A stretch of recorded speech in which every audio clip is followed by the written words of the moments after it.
else but Comic-Con can you stand at the feet of a 20-foot tall transformer named Optimus Prime? Or see a grown man dressed as Kung Fu Panda? This event is PlayStation ain't dead, dead. PlayStation ain't dead, dead. PlayStation ain't dead, dead. PlayStation ain't dead, dead. You and what I said. PlayStation ain't dead.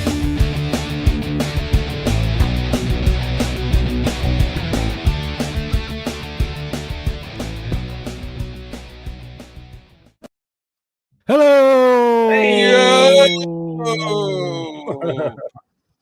Welcome to the program. This is the PlayStation 8 Dead podcast. Oh, I'm sorry, Sean. Another Saturday. You didn't tell us you dressed up when you went to the con. Horrible. Raiden? I didn't think you were a Raiden guy. I thought you were more like a Sub-Zero or a Scorpion guy. Yo, tell your mother. That guy was sub 300 pounds, but just barely. That was a fatality. I said, tell your mother about it. All right, you want to fuck with me? I fuck with you. Tell your mother about it. There you go. Well, welcome to another exciting episode of the PlayStation Ain't Dead podcast. I'm Will. I'm joined by James. I'm joined by Sean. And our guest this week, this is Mr. Legally Insane Gamer. Welcome to the show. Welcome back, man. Welcome back. Thanks for having me on. Yeah, I'm excited. Yeah, you guys are in for a treat today. I'm telling you that right now. Yeah, man. Wow. Good thing I wore my diapers. But Reggie's got I might have to change my diaper mid-show. And if you think I'm kidding, I'm not. I'm already ready to do it. I would like to congratulate you on the Reggie is finishing eating. He said he'll be here in about 10 minutes. So that's so he'll be joining us later. But Mr. Insane thing, congratulations on the best performing video on your entire channel, the one we were on, and well, we wish you nothing but future success with that. 69 likes on that video. Really? Hell yeah! It's a new record. nice. Oh man! So cut it off right there. That's it. Turn disable likes. All right, let's see who's in the chat. Say hello to Nanand. What's up, Nanand?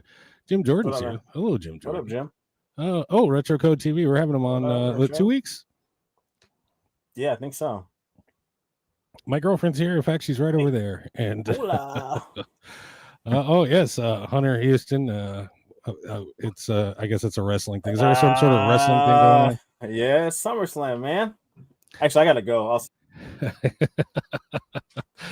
Living Dead Jay can't wait for Will buy it. Yeah, Reggie's coming, and yeah, he said he set some up for us. Hello, Chris. How you doing? Oh, Chris? No, that's why Reggie's not here. SummerSlam. That's the real excuse. There we go. What's up? I don't know. I'm not a wrestling guy. Are you a wrestling guy, Mr. Insane? You know what? I used to be heavy into wrestling. I follow it like a little bit now. I get the YouTube shorts and sort of stuff. But you know what? I still watch to this day. Like I was old school. We're talking Macho Man, Hulk Hogan, those type of days, right? Razor Ramon, the old school, Shawn Michaels. Yeah. But to this day, I'm still watching those old interviews with all the old wrestlers. Marty Jannetty, they're still doing new interviews to this day. And you find hundreds and hundreds of hours of interviews on YouTube. Oh, there's tons. It's crazy. They have a show on freaking like Netflix called Unreal, and it's like behind the scenes showing how they produce the whole show. It's crazy. Oh, that's cool. I kind of hate it though, because like I like the whole kayfabe thing. Yeah. I like to be not know what's going on. Like let me be surprised. Like I don't like all the telling me what's happening shit. So. Retro Code would like to know what program we use for live streams. I tapped out of wrestling probably about 1995 because I decided to become an adult. So, yes, back when the cocaine was pure. Yes, indeed. Yeah. But to answer your question, Retro Code, we use what is this? StreamYard? Streamlit? Yeah. What is StreamYard? StreamYard. Yeah. Yeah. $44 a month we pay for this fucking get up here. $45, excuse me. But But at any rate, what have you been playing lately, Mr. Insane? What's been in your console as of late? Oh, you know what? I forgot to bring one of them. I'll grab it in a second here, but I'll tell you what I've been playing. I've been playing mostly 3 games. One of them is I bought this blind. You know, I like to buy games blind. Okay. 99% of the time, they end up being good games. I have the magic touch. They end up usually they end up being like 10 out of 10 games. I don't even know how. I just like when I say blind, I mean no reviews. Sometimes I haven't even seen a trailer. I just see pictures. Right? And that's with the game I'm about to show you. I bought it based on the pictures. I didn't even see a trailer. I didn't know what type of game it was. And I haven't beaten it yet, but I know it's really short. It's Neon Blood. Very nice. And I got it. I assumed it would be a 10 out of 10 game, to be honest with you, because the graphics are a 10 out of 10. Okay. And it had a limited edition. This is the limited edition. And I thought, you know, what kind of bad game is going to have a limited edition? So you know it's going to be good. They're making a limited edition. You can pre-order. I pre-ordered it. So that's what I was thinking when I got it. And that is never a true case. Yeah. Once I started playing it, I realized real quick it is an RPG. It's technically an RPG because there is combat, turn-based combat. But the combat elements are just an afterthought. It's the most plain basic. You might as well write off the combat. Pretend it doesn't even have. It shouldn't even have combat. If they're going to do turn-based combat, they should have just eliminated it. So it's basically an adventure game. It's a story game. You run around, you're a detective, you're solving a story. You can beat it's real short. You could beat it in one sitting if you wanted to sit there for 4 hours. But I'm very disappointed in it because I had such high hopes for it. And graphically, it's got this like 2.5 16-bit 2.5D 16-bit style graphics type of thing. And very disappointed. Yeah, so I was gonna get that one especially because it has a slipcover. The PAL got the slipcover. Here in the States, we got the regular version of it. Like it's basically like a cyberpunk world, right? Like yes, it is. Yeah, yeah. I've heard mixed reviews about it. I haven't played it yet. I mean, the cover looks dope. It makes kind of makes me want to play it, but I've seen some trailer about it and it just doesn't appeal to me. But good to know. Good to know. I might not. I can wait on that one. You know what? I think if they added That's in definitely action, one of those ones that if they added in like beat 'em up action style combat, yeah, and more of it, made it more action oriented with the story, it probably would have done 100 times better. right. Yeah, I can see that. That's definitely one of those ones I got screwed on where I ordered the PAL one before I realized that there was an ESRB one. And yeah, I don't think I double dipped on it. I don't think I got the ESRB. Oh, you didn't get the one? Fuck it. Yeah. Not doing it. I got the slip. You got the No, I got the slip. slip. Yeah. Nice. So it's not strictly a Switch game. It's also PS5 and Xbox. I take it. No one's buying it. No one's buying that Xbox crap, though. I'll tell you what. But what are you playing, Will? Shit, I haven't done shit this week. What have I been playing? I wrote it down, but now I can't remember. But I've played all the usual suspects. Played some Dead by Daylight. We played some Dead by Daylight last night. Me and my girlfriend Reggie and Sean and Chris came in after Sean bowed out. Played some PUBG. I went back and revisited PUBG and just in some Warzone. I just been doing the freaking no brain going to autopilot games. You know what I mean? Yeah. There's something else I played. I can't remember what the hell it was, but yeah, not new and exciting to report, really. There is something new and exciting, but I don't remember what it was. I know there was. Yeah, no, I remember you playing something at the beginning of the week. I was surprised you were actually playing it. The hell was it? I don't know. It doesn't matter. Do you play any? You opened it. You opened it. Yeah, I opened the game. I know it was fucking. But now it's. I put it on the shelf. That was the big deal. Yeah, I put it on the shelf, and this shit's not alphabetical, so it's lost to me forever.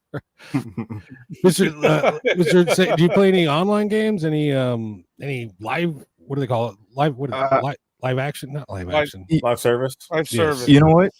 I'll tell you this. I used to play some online games, and I'll tell you real quick. I used to play. I'll give you a modern version of what I used to play in recent times versus an old school.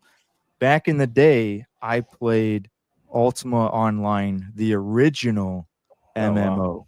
Yeah. And back in the day, this is like before Skype and all that stuff. We had 8 of us playing, a crew of 8 guys. And we would go on the telephone, 3-way call. You can link multiple 3-way calls. And back then it cost money to do a 3-way call. If you remember back in the day, it cost money. So we knew a kid that had like unlimited 3-way calling, and you could, I don't know if I think he couldn't link multiples, but if somebody else had 3-way calling, you could link more and more people. And we'd be on speakerphone coordinating, and we'd just dominate everyone. So you were cheating. Back in that day, the only there was only one type of 3-way I knew back then, man, and there wasn't anything they could call. It involved 2 guys. Good old Ricky and 2 Mike, guys, yeah. 1 cup. Rick and Mike. The game that I got hooked on after that though was Dota. I used to play Dota. I think I heard of that one. It's like League of Legends. Okay. I know what you're don't talking play about. Yeah, it was a huge like esports game, isn't it? Yeah. Don't play it though. I quit playing it. I don't play it anymore. It's cancer. It sounds like an extinct Australian bird or something, dude. I don't know. Yeah, don't install it. Don't play it. What about you guys? What James, Sean? Man, I played a little bit. I've been slacking this week on games, man. I'm pumped for stuff that's coming out this month. Yeah, I haven't played really much of anything. I've been rewatching probably my favorite show of all time, and that's The Wire. So I've been rewatching that, and then obviously you guys know I'm on my CD kicks. So I've been just jamming with CDs and stuff like that. So haven't played much, but I'm excited for some stuff. Like there's a lot of good stuff coming up this month. You got Metal Gear Solid, you got Gears of War remastered. You got there's another big hitter this month too. I can't think of it. But those two, at least those 2 of them I'm excited for. There's a couple of indie games coming out too. So yeah. What about you, Sean? All right. Are you playing your CDs in your PS1 with the best audio sound? No, I'm a nerd when it comes to this music stuff. You're not a real PlayStation guy. Look at you. No, I went out and got a Discman. I got my Discman. Discman? Like it's a Jewish dude? No, it's a Discman, dude. No, it's not Gold. It's not Discman. Goldman. It's not Peterman. It's Discman. No. Dude. I got my classic headphones, Sony headphones. I got all it is a stuff, Discman. man. Ready. He bought it outside the bar. He bought it outside the barber shop. It's a Discman. Was it Sean? Was it 2 guys, 1 Reggie?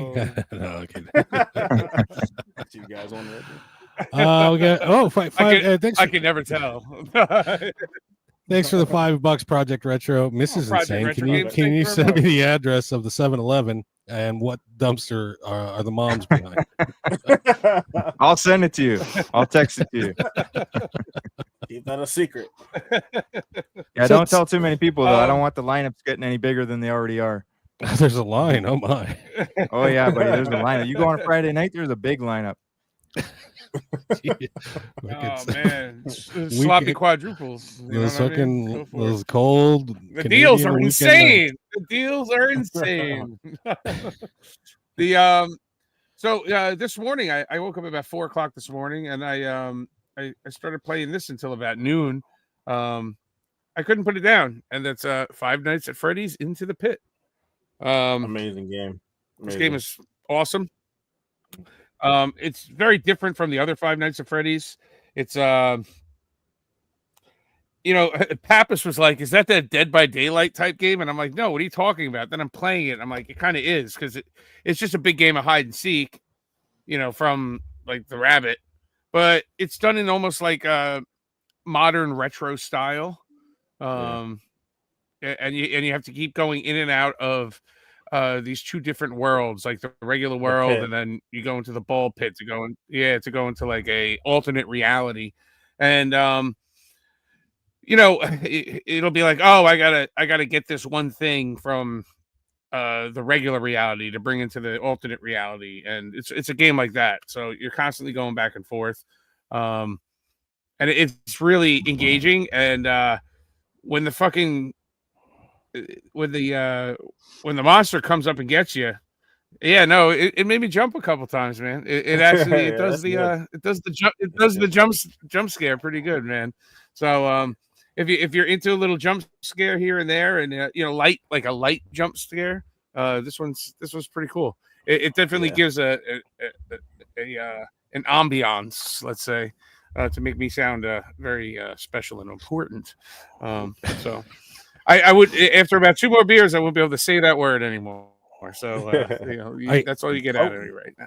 I figured out the game. That's why I turned off the camera real quick. Because I knew I had the game pulled out, because I pulled the game out, so it's sticking out from the others, and I know which game disc.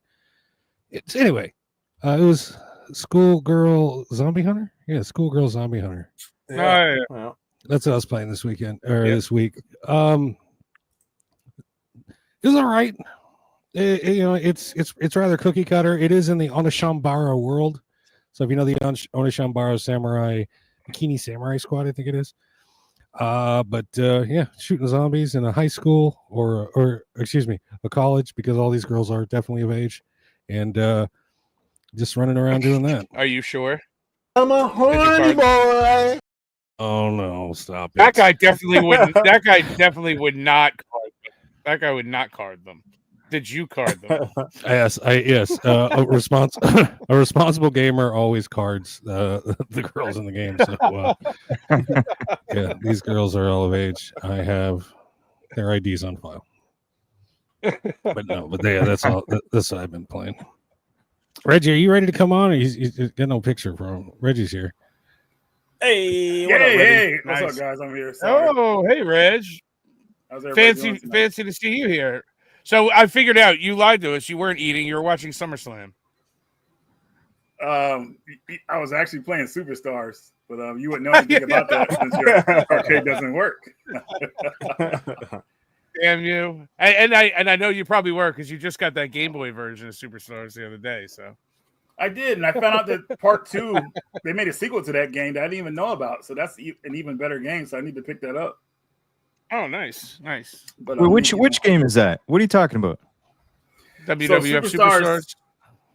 Oh yeah. Oh, go The ahead. Game Boy version? The arcade. So in the beginning, I was making fun of Sean about his arcade version not working, but there's a Game Boy version of the game that's really good, but they also had a sequel to it called Superstars Part 2 that I found out about, and I was like, dude, this is way better. Got the Undertaker in it. It's got like all these other stars during the time when it came out. It makes it really good. Oh, So shit. I need to pick it up, man. It's a good wrestling game. It's like considered one of the I'll have top to check wrestling that out. games. Yeah.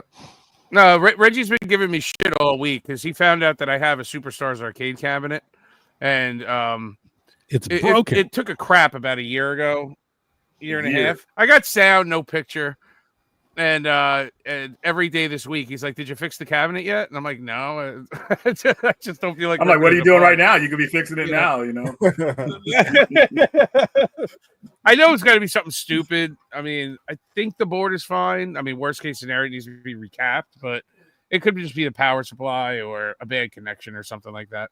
So Once you we'll get see it what fixed, man, happens. you're gonna be really happy. You're gonna be like, oh my god, I should have done this like when it happened originally. You're gonna be super pumped up. You're gonna start playing. Dude, I have- again. I have many hours into that game, man. Many hours. I've gotten my Insane. use out of it. Mr. Insane, how far back does your gaming go? What's your earliest gaming video game that you You got a played that you bunch can of remember? SNES there. I mean, I don't even remember, to be honest. Probably we ended up getting an NES for Christmas. That's probably how we got the NES, and it would have come with Mario. But other than Mario, I must have got Contra pretty early, because I know that was like the number one game that I played, Contra Right. and Super C. Yeah. But Dude, yeah, are you going- probably you were- just Mario. Are you going for a You were full hardcore Super from the Nintendo start. set? A full set of what? Super Nintendo. Oh, you know what? I was originally. It's the only console that I would get a full set for. Okay. I put a stop to it only because due to monetary limitations. Yeah. Right. I'm thinking, okay, would I rather want to spend the money on this baseball game that I don't really want that much, or put the money toward a rare game for Nintendo Switch? Right. So I decided to stop getting the full set. I might still get it one day though, if finances agree and space agrees. That's the other reason I stopped. I said, well, I don't really have the space for this. I'd rather limit what I buy. But the reason why I would get a full set of the Super Nintendo is it's also the only console where I would legitimately play every single game on the console.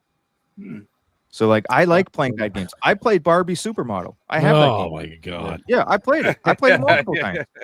It's a great game. There's something about that system, like playing it. I don't know. Like I agree with you. There's something about just the games that, at that time that they came out with, just the type of games, how they look. I agree with you on that one. Are you familiar with the term? Anytime I fire my Super Nintendo up, and I don't do it often.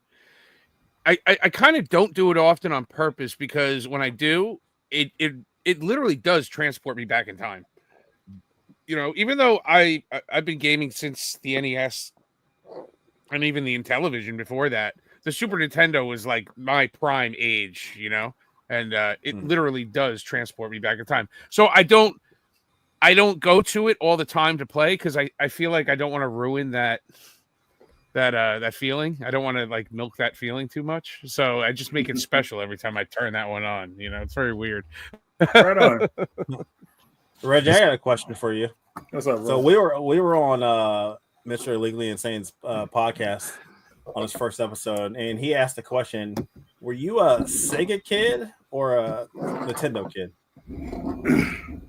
I was a Nintendo kid. I remember back in like, I think it was elementary school, we used to have like remember when 16-bit wars, like Sega versus Genesis and all. I mean, Sega versus Super Nintendo. And I remember me and my friends, we got into an argument about which was better, like Final Fight 3 or Streets of Rage 3. We used to go back and forth about it all the time. But as I got older, when I was a teen, I think if I had a choice, I probably would have chose the Genesis over the Super Nintendo if I like had a more of a, if I knew, I don't know if I was just more mature about it, because it was more of a teenage system.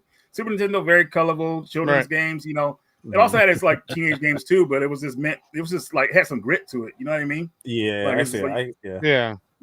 But Super Nintendo, obviously, the Mode 7 was great. You know, it was a stronger system, I believe. But the Genesis just had more like just games that were just like off the wall, man. Like, wow, dude, like this is crazy. So, but yeah, Super Nintendo kid. Yeah, the Sega Genesis specialized in those action games. Yeah. They did. And on that note, actually, one of the biggest flaws to the Sega Genesis was the lack of RPGs. And imagine if they had the amount of RPGs and good RPGs that the Super Nintendo had, they would have got a lot of those Nintendo kids would have been Sega kids potentially. Like I was an RPG guy. Is there any RPGs for the Sega? I can't even think of one. Yeah, so there's that Crusader Fantasy Star. Fantasy Star, especially 4. Oh my God, 4 is insanely good. But Shining Force was the other big one, 1 and 2. Mm-hmm. Shining Force, yeah. But there's only like a handful though that really stand out. That's sort of Vermilion, but I mean, there's really nothing. Well, and the ones that were on there were fantastic. Mm-hmm. They weren't shit. You know, I mean, they're actually some of the most expensive Genesis games today to go out and get. You know. Yeah. So we got some support for the SNES. Elazar was an SNES kid. Nice. Project Retro and SNES. Yes. Yeah. Oh, Carlos is here. What's up? What's up, Carlos? Yes, Donkey Kong on Sega Genesis at my aunt's house. I played it there too, Jess. And there's also some support here for, I don't know why, but some love for the Barbie's Horse Adventures. Pretty damn good on Xbox or PS2. Okay. Wait a minute. Donkey Kong on Sega Genesis. She's got to be joking. I mean, I'm getting really mad right now. Donkey Kong on the Sega Genesis. What the fuck are we talking about? Donkey Kong Country on Sega Genesis. Still not a real thing. Yes, dude. It came out on the Genesis. Yes. This is blasphemous. Take the closest thing next to you and throw it at her right now. That's what I wanted to say. You're doubling down on it too. Oh yeah. You probably bought But, the cartridge in Chinatown. That's what happened. That's how you got it. You grew up on it on bootleg shit. Mr. Right Way is a Sega kid. Oh, definitely. man. Definitely. Back in the day, and I'm not kidding when I say this, but this is how it was in my neighborhood, buddy. We didn't like those Sega kids, and we beat those guys up. They're a bunch of nerds, bunch of retards, and we didn't hang out with them. Like, we had a clear, distinct line. You had your Sega kids and you had your Nintendo kids, and they were very different. And I remember seeing the Sega kids. I get jealous sometimes because they had Sonic, right? Yeah. But we couldn't admit that. If you were a Nintendo kid, you couldn't admit that you were secretly Right. jealous of Sonic. Mm-hmm. But I would want to play with them sometimes because they'd be playing games, like on the playground where they're pretending to be Sonic and Tails, and I'd be a little bit jealous. I'd be watching them, corner of my eye. Do you remember the knockoff like speedsters that we got on Super Nintendo at the time, at least? I thought it was an exclusive at the time, but I remember comparing like, well, you got Sonic, we got Bubsy, man. He could run fast too. And I remember everybody laughed. Yeah, Bubsy. And we saw how he turned out. And then we had a couple other ones I can't remember, but yeah, nothing compared to Sonic though, man. We could not get a game Reggie, like that. you're right though, because I feel like it wasn't more of a teenage system because like I look at like Mortal Kombat. You didn't have to enter the blood code for Mortal Kombat on the Sega Genesis. I didn't what's the Beavis and Butthead? I felt like it was a little bit different, a little bit better on Sega Genesis versus Super Nintendo. So it definitely did have its nothing beats differences. Beavis and Butthead on Black Ops 6 though. Come on now, let's get her. Yeah. Rob the Bruce says he was never a fan of Dreamcast until Seaman came out of it. What? Seaman. Hey-yo. Excuse me. Sorry. That's what I hear is the most popular game that men like on the Dreamcast. Yes, Sega. It was unique. Sega Genesis was such a unique system, man. They had a lot of great ideas. They just were kind of like they were like on the end even when they came out, because like I said, PS2 was coming right around the corner. They couldn't compete with it, and they knew it. But they had so many creative ideas. Like Seaman, I mean, that's the first game I think you can actually talk to the character. Yeah, I believe. That mic. Yeah, I think that was Leonard Nimoy too, wasn't it? It was. That was that fish with a weird Asian dude's face on it. Am I correct? Something like that. Yeah. Yeah. Never had on it. But online, it was the first system to really like take this. Yeah, the first system to go online. Fantasy Star Online. I got to play a couple matches. That was fantastic. That was surreal. I just hated that system went under like it did, man. It deserves so much more. And it's still to this day had the best launch in console history, man. I remember it was celebrated. Everybody was happy. It was on the news. Everybody's just so pumped up for that system, man. And for it to fail after like 2 years, it was like, how did this happen? Dude? Sonic Adventure was what was it? Sonic Adventure. What else came out on launch day? Was it that the big Sonic one? Adventure? I think the zombie fighting game for House of the Dead. I forgot what it's called. Zombie Revenge. Zombie Revenge. That's what you're thinking of. Man. That's a good game. Yes, it is. Maybe a House of the Dead might have came out in the beginning. I don't remember the total launch, but it has some bangers. Was Dreamcast a CD or DVD based system? GD-ROM. CD. Yeah, but yeah, CD. Yeah. Yeah. CD-ROM. Yeah. Did Sony have the DVD? That's also what fucked them was people could just burn CD-ROMs and play. There was no there was no lock on that. So it was a pirate's paradise on Dreamcast. Well, I think another thing that really hurt them too, and I think this is talked about, that they couldn't lock down the sports titles on the Dreamcast with Madden. That might have helped them last a bit longer. But, they couldn't lock the sports down like they wanted to. So I don't know. That hurt them a lot. So and I think it was ahead. Chris that typed in mentioned that they didn't have the CD DVD player. Yeah, that's what I'm saying. And they that was proposed. I forget who or what, but that was proposed. They were gonna do it, and if they did it, it would have sold like bananas. So it would have been like PS2 sales. But they at the last minute decision, they decided to cut the DVD player to save money because they were desperate for money. They were hurting dollar wise back then. Well, Yeah, Saturn really Man, put them imagine Well, they if would've they had- didn't cheap out. They cheaped out. Well, Yeah. they would have had to given Sony money because DVD is owned by Sony. That's a Sony Mm. DVD Yeah. format is a Sony property. So in order to have a DVD player in it, they would have had it.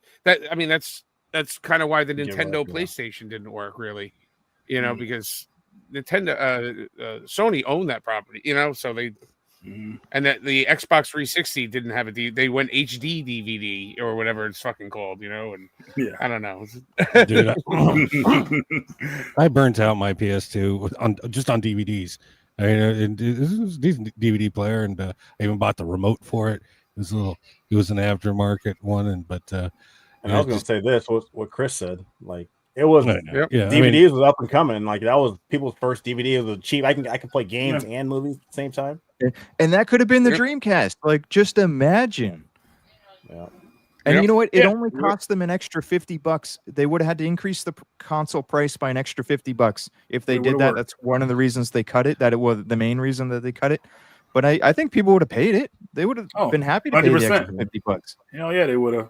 I mean, that was the way that people talked their parents into getting a system. Like, oh, it's a DVD player too. So yeah, I think that would have helped Sega out a lot, especially with the games they were putting out. Sega, give us a Yep. call. We got all the answers right. Someone asked if I played Dolphin Blue. It sounds like a namby-pamby game. So no, I haven't. What is it on? Don't shake your head at me, Reggie. Do I have to pull it out? No, no, It's no. unbelievable. Oh, the radical one's gonna have to pull it out. I think I got it saved here somewhere. Hold on, let me. What see is here. Dolphin Blue? What console is that on? Dolphin Blue's on Dreamcast, unofficially. Unofficially? So no, I have not played Dolphin Blue. I put it on here as would Will buy it, man, and you said yes. What? Oh, I Yeah, remember yeah. that. That It's been doesn't sound like featured. me. It's a run and gun game. Yeah, I remember that. Oh, it's a running gun. So there's no dolphins. There's no actual dolphins in the game. There's 100% dolphins in the game. It's Oh, just is it? I got. Let me see if I can pull So it up real what fast. do you shoot the guys with a dolphin gun? What's going on here?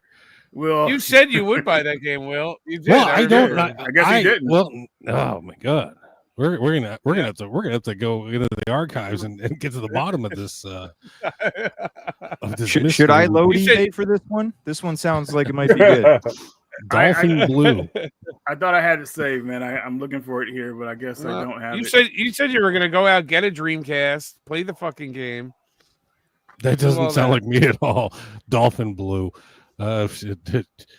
Dolphins are rather sexual with humans. It's weird. You guys know about this? They take humans. They'll take a human into their dolphin cave and have their way with them and drown them. But it's What? still. That's pretty messed up. It sounds I'm like a not. serial I'm not killer. making this up. Seriously, look it up. It's a Serial thing. killer Sounds like dolphin. Sounds like a fucking awesome No, it's fantasy just, of mine. it's just horny teenage dolphins. They'll take a human and they'll freaking they'll grab them. Dolphin is. Blue. Yeah, it's a run and gun game like Metal Slug. Yeah, it looks so. Yep. I have not played remember it. you Will showing I me that. play it? Probably not. So, Dolphin Blue originally I came don't out know. on the Thomas Wave arcade board, and somebody was able, because it's very similar to what the Dreamcast uses, and so some people unofficially ported it to the Dreamcast, so it works on the Dreamcast with all the Thomas Wave games. So that's considered one of the best ones on there, because Dolphin Blue is a lost gem in arcades.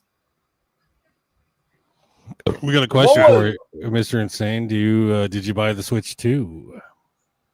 No, and I actually have no intention to buy it anytime soon until they start coming out with more games that are not on a key card. Yes. So I'm not buying any game on a key card. I'll rather just not buy the system. I won't do it.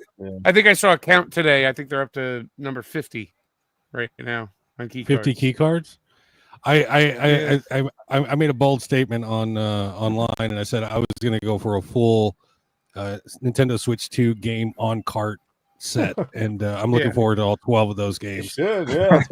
Might be hitting the Virtual Boy. It's sad. I mean, the Nintendo Switch 2 is seriously the most digital console out there at this point. I think it even beats out the boys over at Xbox.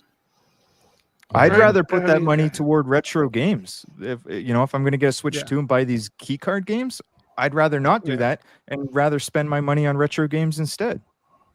Well, for me also, as long as they keep, and I always give Will shit for this because he still plays PS4 games.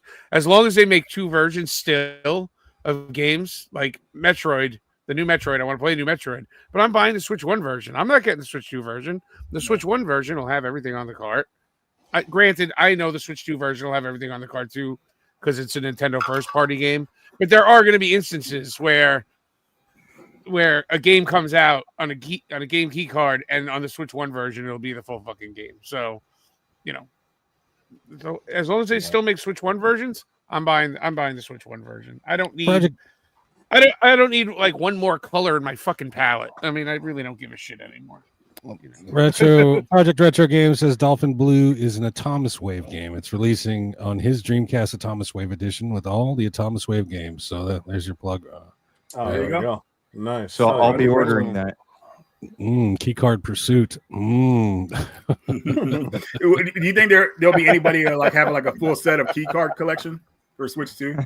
Well, shit, Easy was going for one. I don't know if he still is. It's just not going to be that Yeah. impressive. It's like, like wow, like it's all digital collection. Like, Yep. that's what And they're all gonna be sealed, never used, sealed. I don't know. Yeah, I don't know what Nintendo was thinking with that one, man. I really feel like they're trying to push out physical and trying to get people to accept that practice, which and thankfully a lot of people are pushing back against it, but it just looks terrible, man. Since we're on the, I don't know if I don't think it was in the news, but did y'all watch that key card direct No. that Nintendo put out? Yeah, God, it was fucking. Yes, I did because you reminded me. Yeah. Yes, there was. It was on the 31st Keycard Direct. It does require a download first. Jesus, that thing was pitiful, man. I did not watch it. It was terrible. They had a campfire simulator game. Like, what? No. Yeah, it was just. Well, it was. Is that the one that had the Monster Hunter story? Campfire Simulator. Man, that was. It started off with that one. Yeah, that game should not be a key card game. Like, what are they thinking? Like, I don't. No, you got to remember, it all comes down to the size. Not of the even file. that. Well, I don't even know what game we're talking about, Dude. Monster Hunter. No, it comes to the fact that Nintendo doesn't make fucking smaller fucking cards than 64 fucking gigabyte or whatever the fuck it is, megabyte. I don't fucking know. But gig. I sound smart, right? No, what pissed me off about the damn direct is I didn't think about what fucking year I was, because almost every game that they showed has already been released on other consoles. There was nothing new they showed. Remakes, games that have already been released that are now getting ported to the Nintendo Switch 2. I'm like, I have no interest in this. I already own those games. I'm not gonna fucking buy them again. New games. Don't waste my time, Nintendo. Listen, I said it since from day one. They're playing catch up. They got all the games they couldn't run on the Switch 2. They're going to run them on the Switch or Switch 1. They're going to run them on the Switch 2 now. So we're going to see all the games that have already been on Xbox and PS4 coming out on the Switch. I mean, if you're a Nintendo only household, it makes sense. And there are Nintendo only households. The average Joe isn't like us with multiple consoles. Well, like you guys, I should say. This is a PlayStation household. So. But it is what it is. Thank you, Toria, Mr. Insane. He keeps calling you Mrs. Insane, but he started his Switch very nice collection with a lot of bangers. My condolences to you. Nice. Put up Curioso's the one after that. So if it gets listed in 10 years, so if a game gets be rare. So if a game gets delisted on the eShop, goes away in the next 10 years, key cards will be rare once used. Yeah. Well, you want to know what my answer is on that? Who the fuck knows? Nintendo's made it so goddamn confusing. You don't even know what a fucking key card actually is or not is. They change the rules. They're making up as they go along. In 10 years, they'll be like, nah, it's just not available. You can't download it anymore. I mean, it's, if you buy that card eventually. If you buy that cart in 10 years, it's not on the fucking store. Where's it going to download it from? Nowhere. So hopefully you bought it 10 years earlier and kept it on the system. You know. Oh man, It's all Poor bullshit. Nintendo. Crap plastic. Okay, so here was waste of shit. I mean, it's got me fired up, man. Fired up. I was just gonna announce some of the games that they announced. So they announced, they started off with Monster Hunter Monster Hunter Stories 3. That looked legit. That's coming to PS5. I think maybe Xbox. I'm not for sure. Then they had another game called the Elliot, The Adventures of Elliot. It was a Square Enix game. Octopath Traveler 0. So that's a new one. That's coming on PS5 as well. Hyrule Warriors, Age of Imprisonment. That's been a tease for a while. So I think is that one coming out this year? The new Hyrule. It said no. I think it said winter. That's all it said. It didn't give a actual date. Yeah. Once Upon a Time in Katamari. That game looks so old. Like it looks like. I mean, I think that was for the Switch, because now they're doing on their direct. They're doing a. If it's coming on Switch, they'll show like a little symbol at the top of the right corner of the screen that if it's a Switch or a Switch 2. So that looks seriously, like a Switch game.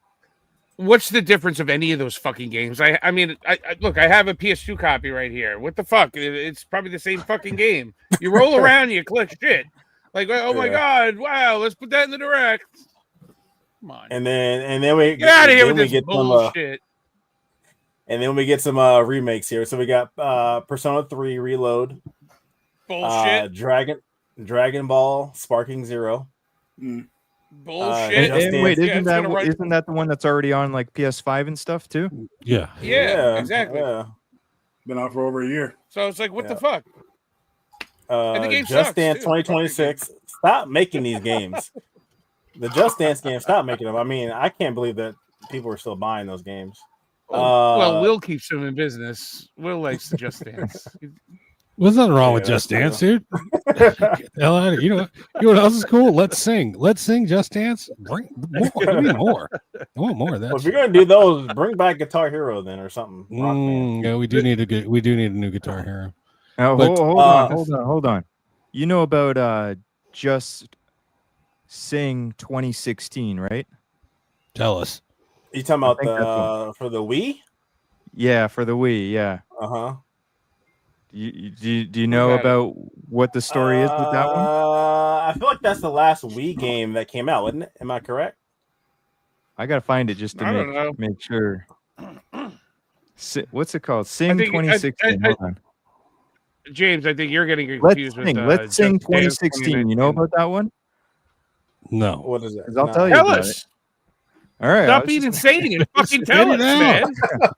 God damn it. I want to know about Let's Sing goddamn 2016 before I fucking croak and I'm in the ground.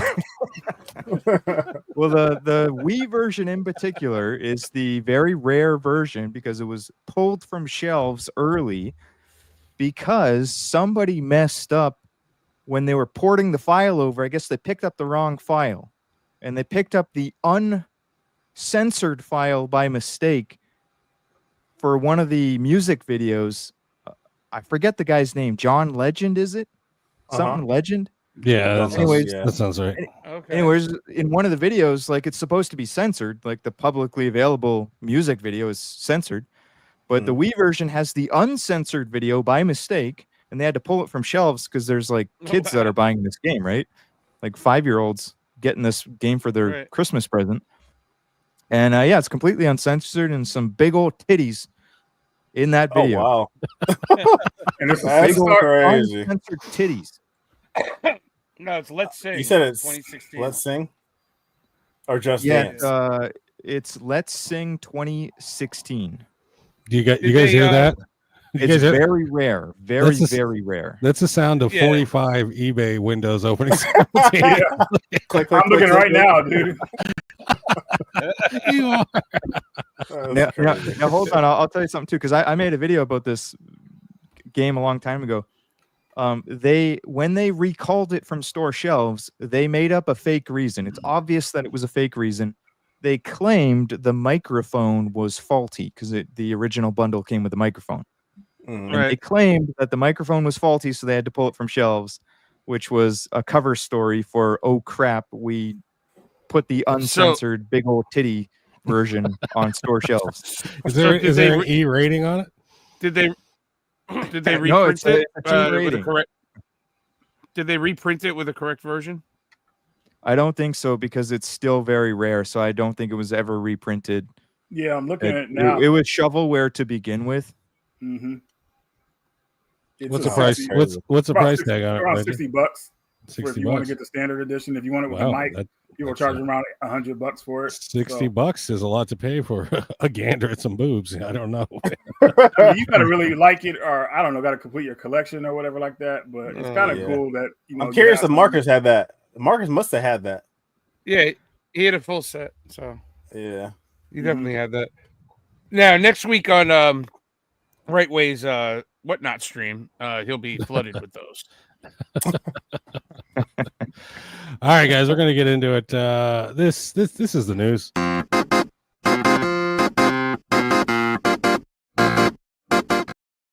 Oh, look at that. All right, guys. Sony is suing Tencent for copyright and trademark infringement over Tencent's blatant ripoff of Horizon. The game Light of Motrium. Motirum. I don't know. Motirum.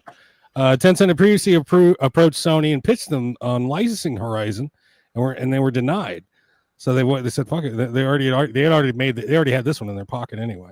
So Sony's lawyers want $150,000 for each separate work of copyright infringement in the Horizon franchise, and that Tencent has ripped off. And they also want all their related products and marketing materials so Sony can destroy them. And seriously though, if you watch the 7-minute trailer, it's a 7-minute trailer for Light of Motirum, and it's obviously it's blatantly it's Temu Horizon. Yeah, Temu Horizon. I want to play it now. Well, I heard gameplay's very different, but the visual look is right spot on. So wait, hold on. Did you guys hear that? What's I think that? we just got.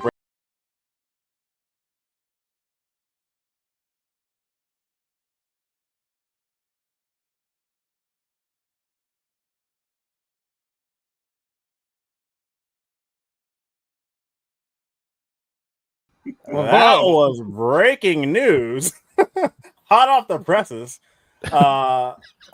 We have actual footage of this game being played right now. Yeah, well, I don't know. It's loading up here. We just got it right. It's fresh off the press, so it's coming in hot. Is Sony gonna knock us? Sony gonna knock us? I don't know. Which Mario game is this? I just got it. well, James is it's this Light of Materium game though. It looks like it says the platform is going to be on the PS5, like what I was reading. Just now.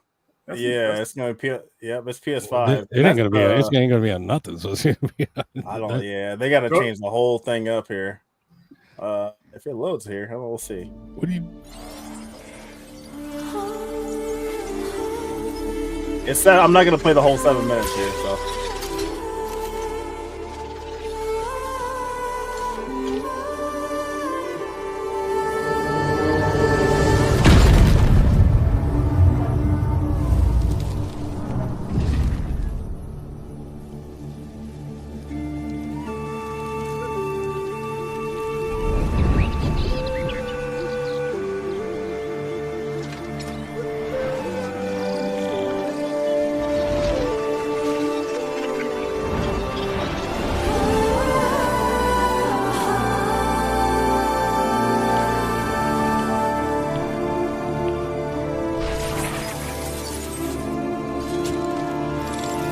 Wake up.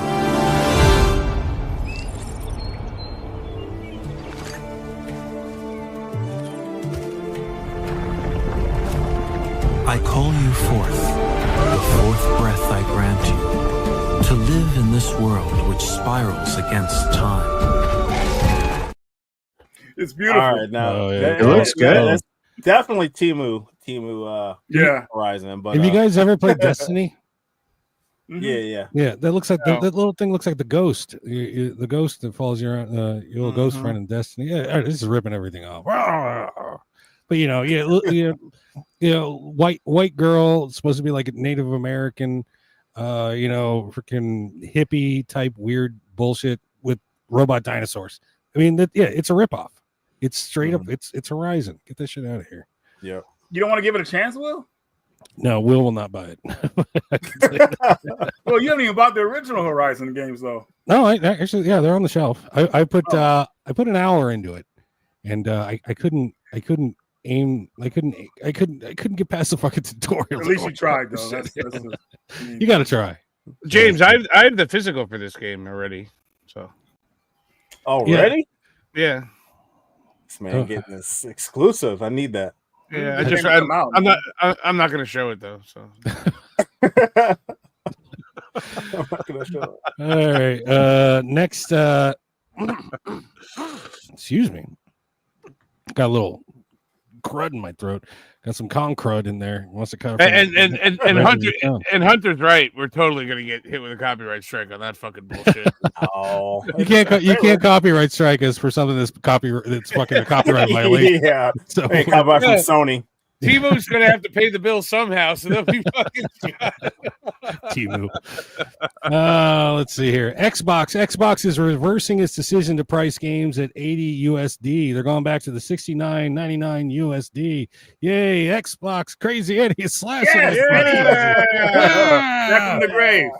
Fucking freaking Mike Pappas told us his father used to do cocaine with this guy. Should I have said that? I don't know. But anyway, I already said it.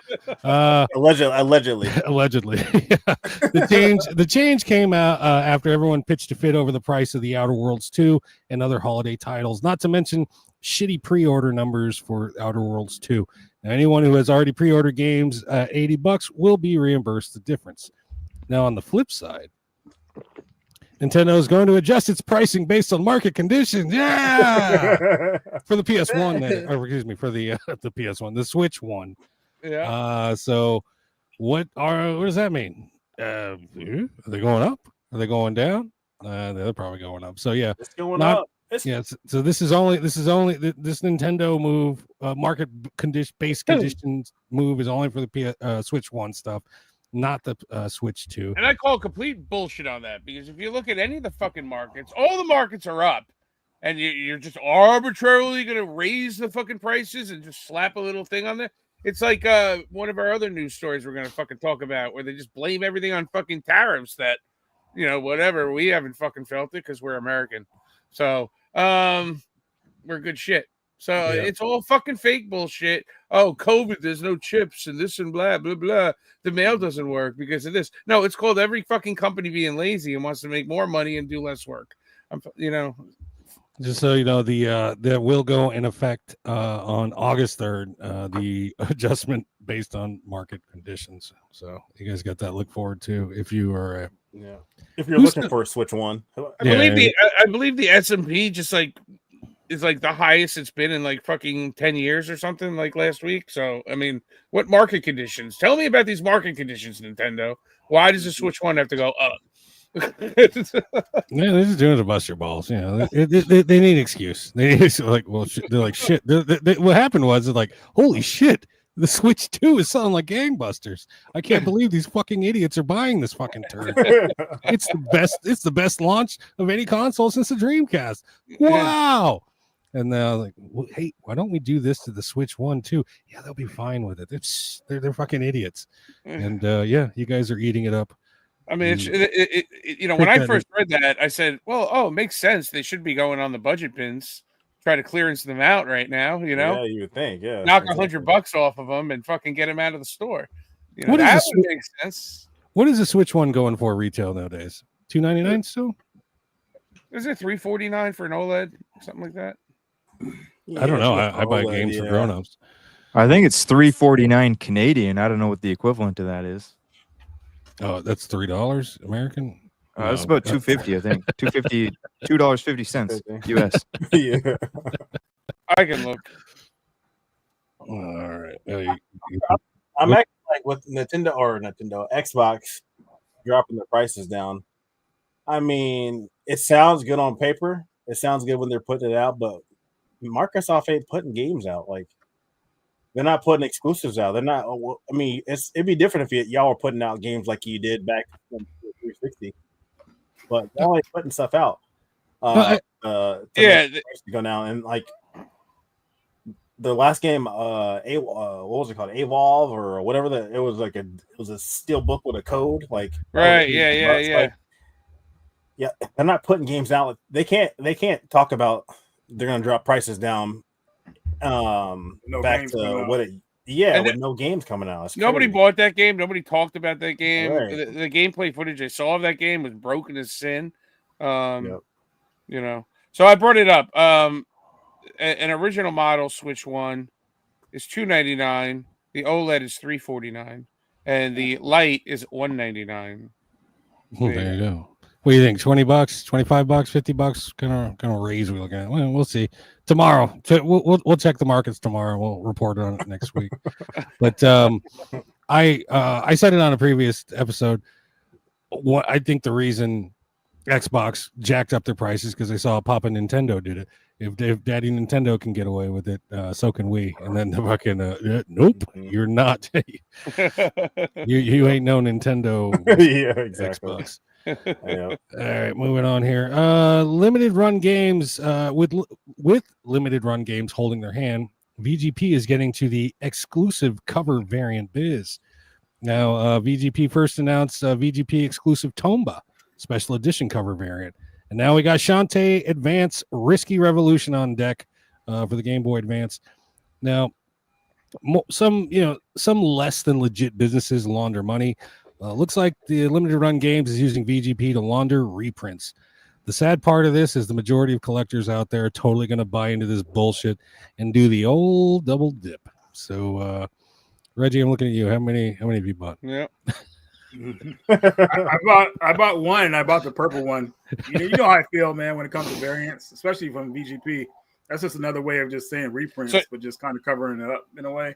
Yeah, so you bought the original purple one, the allergy. Yeah, one. but purple's my favorite color anyway, so that was a no-brainer. And I figured, they had another game I wanted, so I went in and bought it together with it. So that'll probably be in our next video next week when those arrive.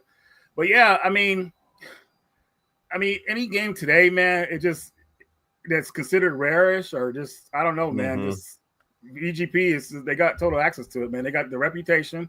They know they can afford to do the reprints, so it's just no game is safe anymore. I mean, even back to PS3 stuff with the Siberia and the other game, Painkiller, that was insane, dude. Nobody's opening those games up, but they wanted to reprint them because everybody wanted to flex with them or whatever like that. So I think I'm the only one with an open copy of Siberia Collection because I played it. No, you're not the only one. You're not the only one because I bought mine sealed for $600 and opened the fucking thing. $600, and then it got reprinted. That's crazy. That's crazy, man. That's wild. I remember I got Siberia from Amazon for like $15, and it had a cut in the back of it, like with a box cut or something like that. Something happened in packaging, and they said, oh yeah, sir, just throw it away or keep it or whatever. We'll send you another one. I said, no, I'll just send it back to you guys, which I did. I should have kept it, obviously, but they sent me another one and everything. But yeah, I feel I could have 2 copies and I could have sold one. There was a window there where it was worth a damn. But at its height, it was worth about $700, something like that. Jesus. But you know what the problem is, just in general, if you don't mind me throwing this in there, the problem is you never know when they're going to do the reprint. And the one thing that you do know is that they're going to be reprinting for the next 10, 20 years. Yeah. They're going to be reprinted. So if you go and buy a $500, $700 game that is rare because you really want it, you want it in your collection, you want to play it real bad, and then you just never know when that reprint's coming. It could be tomorrow, or it could be 10 years from then, but it's coming. And the other thing we know for definite is they watch this show and they reprint everything we fucking talk about. Tomorrow, an email is going to go out talking about the reprint of Grid 2 for the PS3. Let me tell you about this game. All right, guys? Got Dude, a fucking Lily. car on it. No, I showed that game on your pod, and the next week the game got reprinted out there. oh yeah, I didn't even yeah. show it. I didn't even show it on ours because we didn't get time to do it. But like I showed it on yours. I'm like the next week it gets reprinted out. I think the only surefire way a game won't get reprinted is if a studio owns it. Like if it's like a licensed character, like a Right. Spider-Man or Star a Wars. movie character, Star Wars, stuff like that. Like for instance, I'll just show this one. Like RoboCop. This game will probably not get reprinted just because Amazon MGM Studios owns that game. Right. Like that stuff like that. I don't think will get reprinted as easily as like other games like Gal Guardian, things like that. You got to pay attention to whose name is in the bottom right hand corner of that of that cover, and just do your homework, and you'll figure out who's a reprint whore and who isn't a reprint whore. Well, it used to be that way. Now it seems to be everybody almost. Dude. Do you think it's fair that when they do reprints, if they do like an alternate cover? That would be fine with me. I'm fine with that. Yeah, I'm fine with that. Not even alternate cover. Just put second printing right in the fucking. Nobody. No, that's just like putting greatest hits on it though, or something like that. People hate that. Yeah. I think alternate cover is better because you know it's not the first print. Variant. Yeah. Well, you know what? If it deserves a reprint, maybe it should go under the greatest hits category. Because like Sony would do their greatest hits based on how many sales. Mm-hmm. That would I forget the number, but 100,000 sales or something, you automatically got a greatest hits. So if a company is reprinting a game, that means it must have sold so fucking well that it demands a reprint. Like the same as like a Madden. Like, do we bitch about like Madden or something getting reprinted? Or games like that because it doesn't matter. But when they're reprinting small run games, like for instance Scorn, like nobody bought Scorn. Why is it getting? It doesn't deserve a reprint because nobody bought it to begin with, and that's one because it's expensive. Yeah. So you know what? If you're gonna do that, make it different. Put greatest hits on the top, and it could be a fucking red wall of death.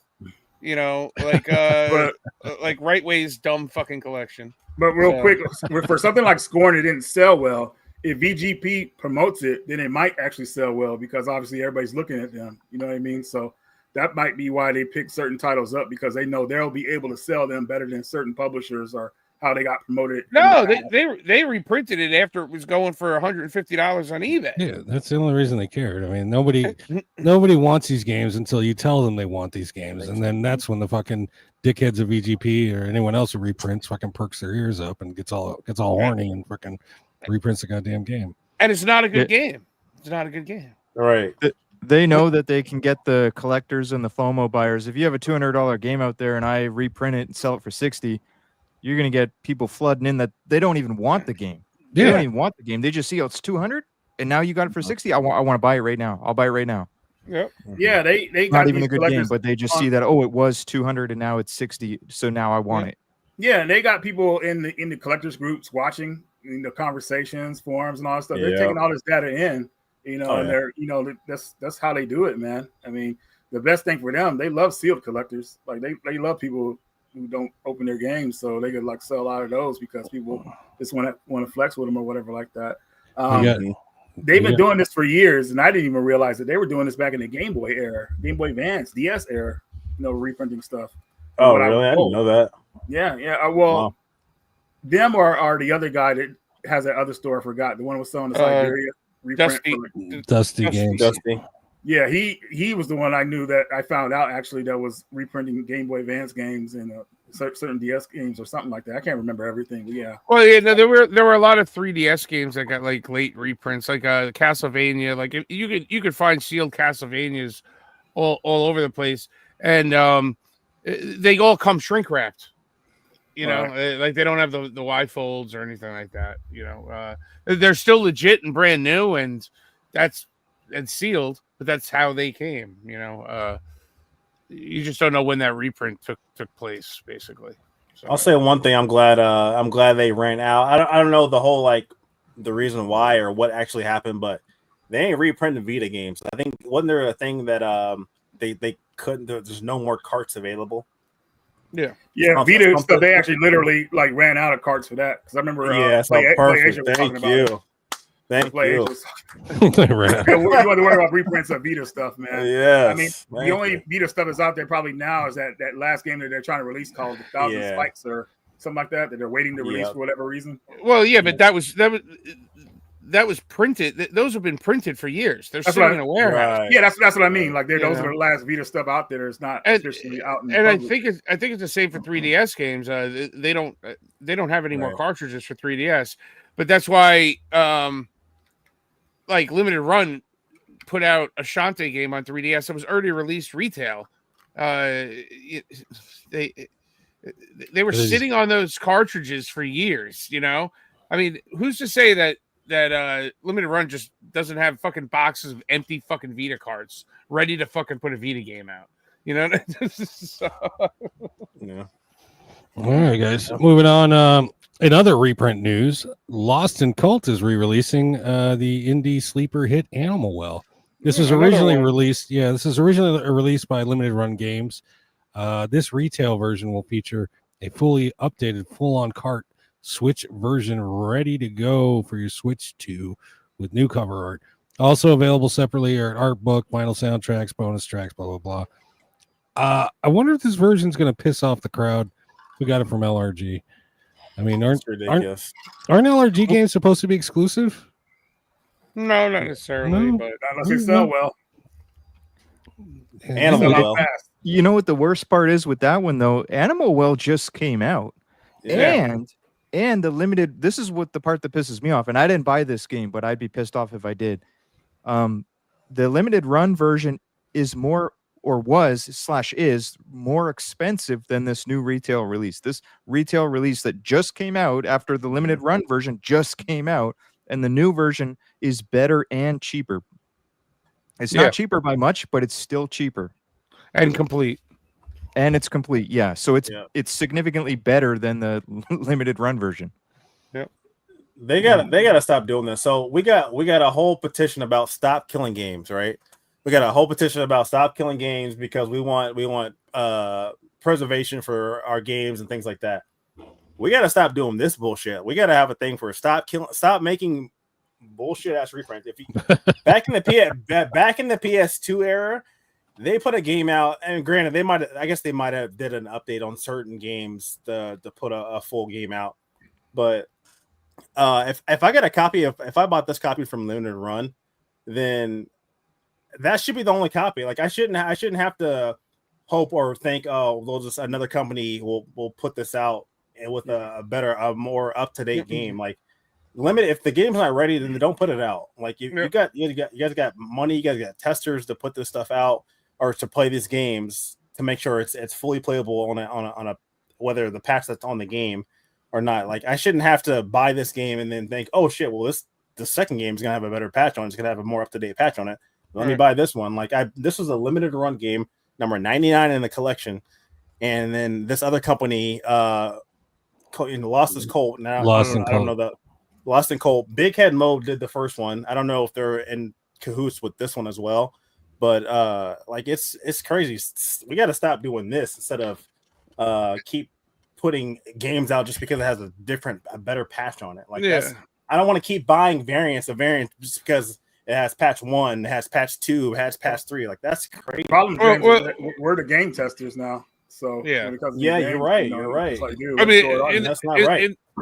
In the PS2 era, like if they did release an updated version, it usually would be the greatest hits version that would have some extra content. Right. Even though it would still not affect anything with this Animal Well thing, I'm surprised it doesn't say Animal Well the complete edition.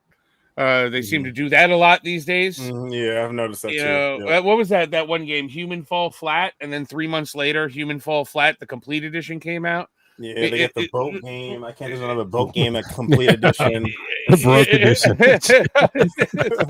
and you know they're doing that on purpose. Like that's the part that screws us, and that's why we're pissed off. We know you did it on purpose when you release a game, and then 3 months later you come out with the DLC version or the complete version. Like you know dang well they did that on purpose. They know that they can get you to double dip. Yeah. They know that they can just increase their sales. It's just a way to milk you for every penny you got. Think about Dead Cells. How many fucking times have they released Dead Cells? It's the same game on every fucking cartridge with one piece of DLC on it.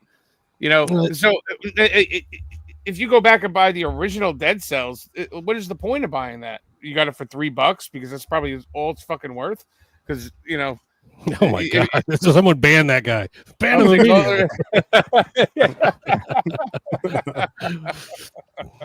The thing is, well, whoever's game. Let's not forget. All right, Square Enix was the king of reprints. Going back to the PS1 fucking day. All right, so they still got a bunch left. whoever put the game through first with limited run saw. Oh my god, people love this game. Oh my god, look at the price on eBay. Oh my god, we're leaving money on the fucking table. So they scrambled and they fucking found some other dickhead. It's just greed driving this whole thing. They found some other dickhead to reprint it for them, so they could, get some extra dollars because they know people are going to buy the game not because it's a good game. Well, it is a good game, but they're not. They're going to buy it because of FOMO. Oh shit! That's a $high game. Oh, I can get it for this price, brand new. From this people, yeah, I'll take it. Let's go. In this all digital future, the physical release should be something special. When that physical release is sold out, it's still available digital. If people want to buy it digitally. Sorry, you missed out on the physical version because that's what makes it special. You know, if you just keep reprinting the physical and physical and physical, I mean, you could buy it digitally the whole fucking time. So what the hell's the point anyway? I don't know. And it was on. That game was on PlayStation Plus. So you could, if you redeemed it, it should be in your library if you have the extra tier or higher, but it's not on there anymore. But that was on a free game. Free game that you could download too. So like, I don't know, it's just crazy to me what they stupid stuff. All it does is incentivize people to not open their physical games. Right. Yeah. Yep. And hold on, let me give an example here because I just pulled it up. So Animal Well, which limited run VGP just sold a batch of a couple weeks ago at most. It was going for $70, $69.99 Canadian. Okay, just a couple of weeks ago. It was like $10 American. It's cool. And currently you can get it for the new version that's coming out, not limited run games version, is 20 Canadian dollars cheaper at $49.99. Right. So that's why I'm pissed off. I didn't even buy the game, but I would be pissed off. Imagine if I just paid $70 for this game. That's market value, limited run games price, and then you come out with a new version for cheaper and it's better within 3 weeks. Yeah. 3 weeks later. Yep. I would have been pissed. Yeah. Yep. And Eliezer, I agree with you. Digital games should be much cheaper than they actually are. For sure. It's complete bullshit that you pay $70 for a physical with packaging, all the plastic and the fucking disc and the everything, manufacturing. A digital game should be fucking $10. They'd probably sell. They would sell more if they sold them for $10. Oh yeah. I don't know. The Nan says Final Fantasy collection for PS4 was sold on the marketplace for 1,100 Canadian, and a few days later, Square Enix reprinted the collection, and I bought it for 120. Yeah, that's brutal. Yeah. All right, guys. Final story of the night. There was a post made in the Limited Run Games Facebook group inquiring if anyone had any information on the pre-order of phenobarbital from Premium Edition. What? No, that's not the name. What's the game? Phenotopia. Thank you. Yes. And this led to someone, James, tagging. Someone tagged Philip Perez, the company's premier customer service agent. After which, Philip Perez immediately left the group.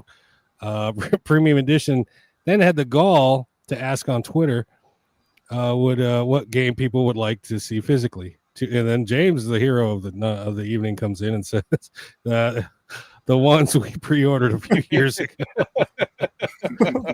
Now, The last excuse that Premium Edition games gave for their tardiness was on July 7th on their Discord. They said something tariffs, something. Yeah, that's why it's not.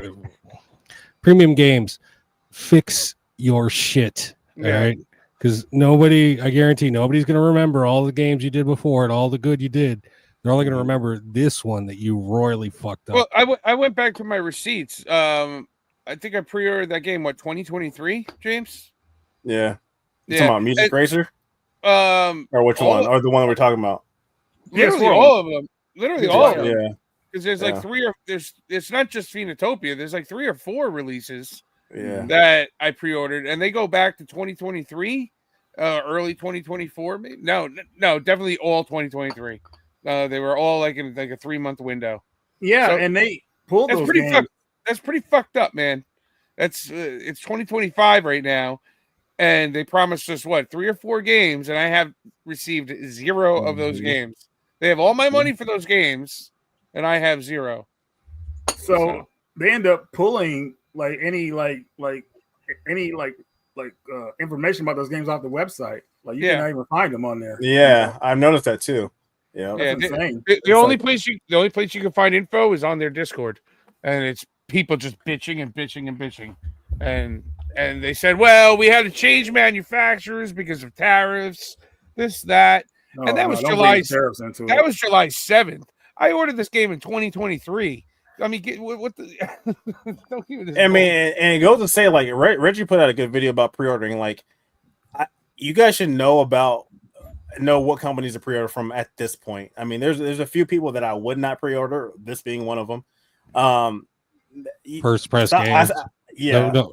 That's another one. First Press Games, Strictly Limited is kind of iffy, but like I said this before when we talked about Premium Edition. Stop playing with people's money.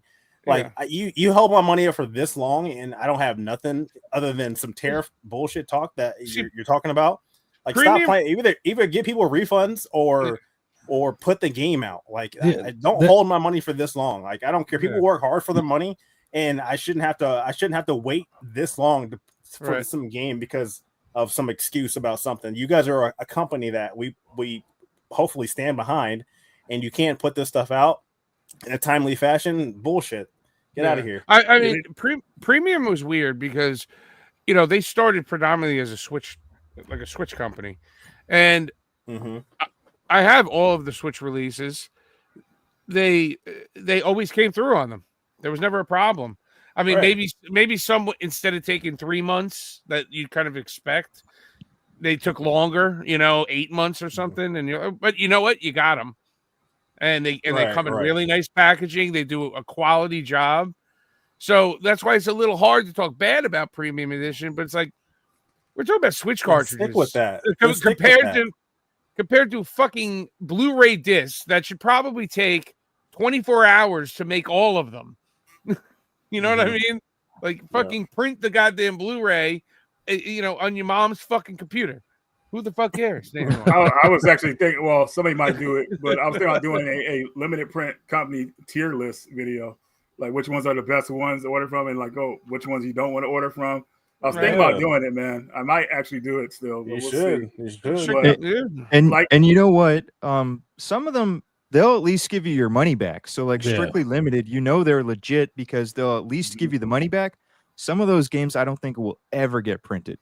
But if you request your money back, even if they've held it for 3, 4, 5 years, they will give you a refund. Because I've done it myself. I got a refund. They respond, they'll give you a refund. Okay. But some of these other games, or companies like First Press Games, I'm hearing like they're not giving nobody refunds. Like that's a straight up scam. I don't trust that company at all. I think they're literally just friggin' what do you call it? Like a pyramid scheme type of thing. They're just collecting the money.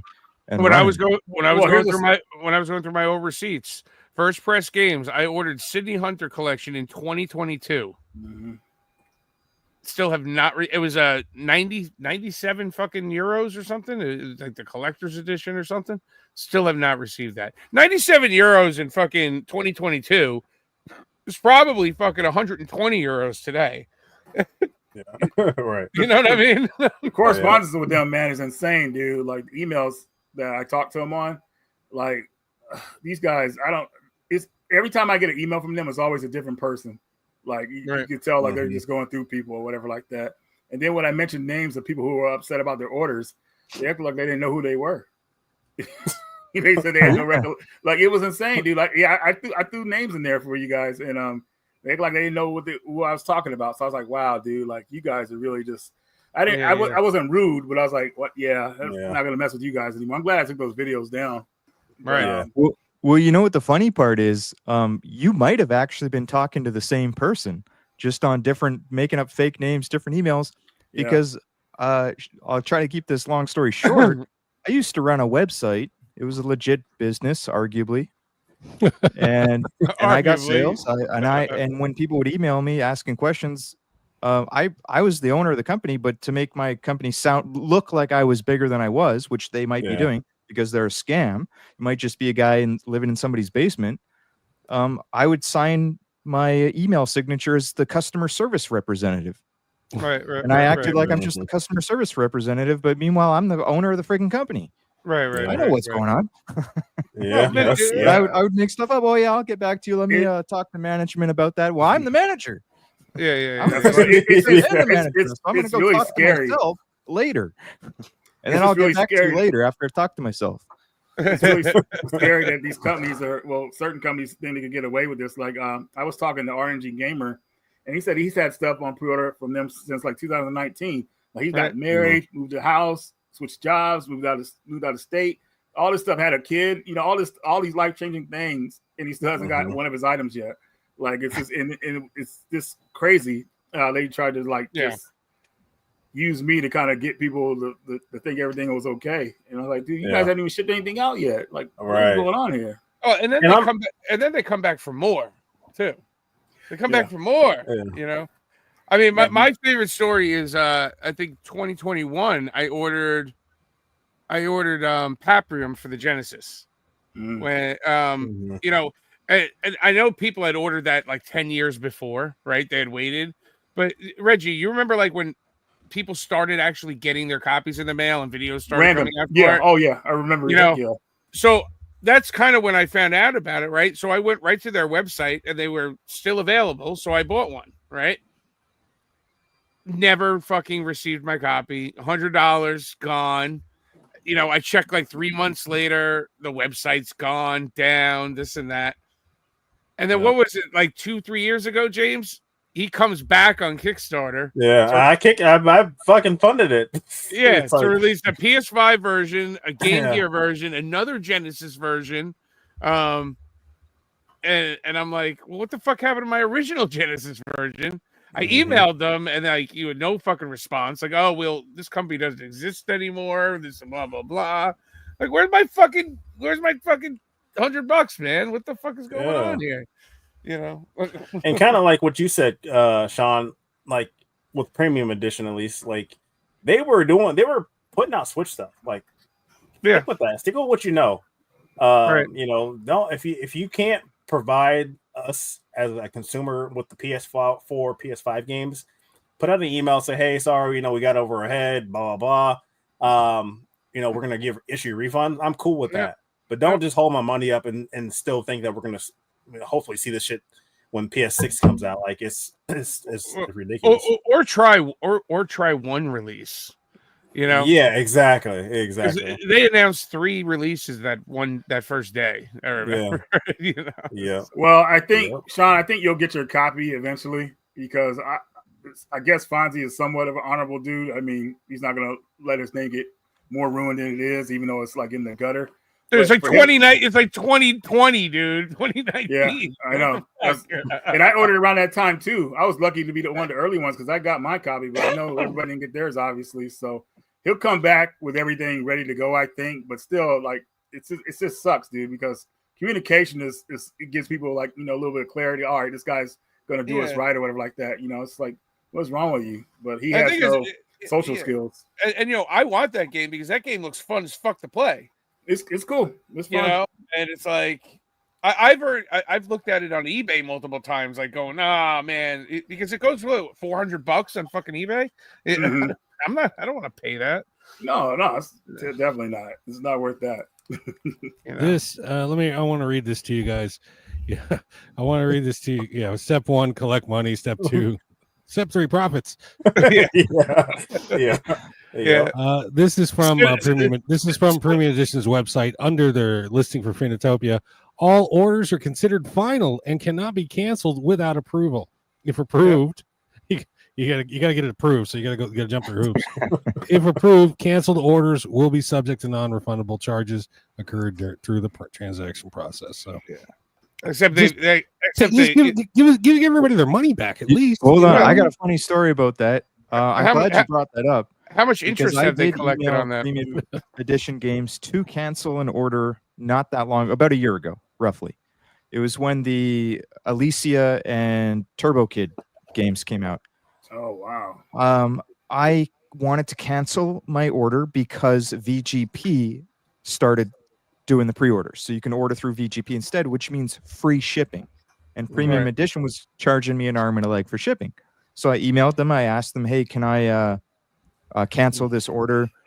I don't know if I explained in the email why in the first email, but regardless, they came back, or maybe they said, why do you want to cancel it? And they started giving me the runaround saying, and maybe they're being honest, I don't know, but they're saying that they're a small company. We're a small company. Hey, why do you want to cancel this? You know, we're a small company. Translation, we don't want to give you your money. Right. And then I explained to them, well, the reason I want to do this is because I'm going to order through VGP instead. And on top of that, I'm going to order 2 copies through VGP, one standard, one retro edition. And they said, you know what? They friggin' what's the word I'm looking for? They like held me up for ransom. They straight up said, go make the order on VGP and then show us the receipt. Take a screenshot. That's crazy. I'm not even kidding. Phil, stop that. Stop the shit. Give the people their money back. Stop playing with people's money. I'm telling you, people get beat up for playing with people's money. Stop. They couldn't give the money back because Phil ate the profits already, man. He went to White Castle, got himself a fucking suitcase, sat up till 3 a.m, fucking shoving down 30 fucking sliders, man. Go watch his videos. If you see orange on his fingers from the Cheetos, that's where your money went. All the fucking orange Cheeto fingers. Fucking you know, that's Phil. That's Phil's job, dude. Jesus Christ. They gave me the money, but I was held up for ransom. I had to show them the receipt, which I did. I did actually make the order through VGP, and after that, they finally gave me my money. That's insane, though, to go through those hoops to do that. You know what I mean? Like, so translation, you're not getting your money back. You're only getting your money back if you go and double your order. Well, this is a lesson, you know, for people who decide to pre-order stuff. I mean, what we're going through with stuff, you got to be very careful with certain companies and look at their reputation and kind of like not be the first person to pre-order, but just kind of feel things out. You know what I mean? Like, I don't know. It's so iffy with these companies nowadays, man. Like, they're trying to use like the whole COVID thing for an excuse still. Right. Exactly. You know, now they're trying to use tariffs as an excuse. Like, get the hell out of here, man. Like, it's insane. I don't know what's going on with Premium Edition as far as like making PS4 and PS5 games, because I feel like that would be easier because those are disc-based games, not SD cards or whatever like that. But I have no idea what's going on. And then the scary part is when you haven't got your previous items yet, they're still asking for more pre-orders for newer games. That's what I'm getting at. Yeah, you're waiting 2 years or whatever along for other games. That's where it gets scary, man. So yeah, I think I probably will make a video talking about these. Well, they want to rob Peter to pay Paul, and that's their business model. Constantly get new pre-orders to pay for the old fucking shit. Wow. You know, and while it's sitting in the bank, it's creating interest to also pay for the old shit that they can't fucking put out. Yeah. All right. This came out from Nintendo. Any news from J-Rod and Fresh Brewed Games? I'm waiting for 2 games that I pre-ordered last year. Now, Nintendo, I could tell you, he's a friend of mine. I talked to him, and he is going through some bullshit. Fucking Sony is a fucking cunt. That's what I'm saying. Sony's a cunt. The shit is coming. I'm waiting on them. These 2 guys are waiting on them. Reggie, did you get anything? Did you pre-order from Fresh Brewed? I don't even know who they are. Yeah, you do. Oh, yeah. Oh, dude, I gave you every heads up. No, you didn't. Well, you didn't tell me anything. You said, "Hey, let's play Call of Duty." Oh my God! You know, that's all you said. That's Sean. But no, Nina, your shit is coming. I'm writing shotgun with J-Rod on this, and he's dealing with some shit fucking the ESRB fucking was jerking them off for a minute, and not in a good way. You know, they're doing like this instead of like this. They're going like this, and that's not comfortable at all.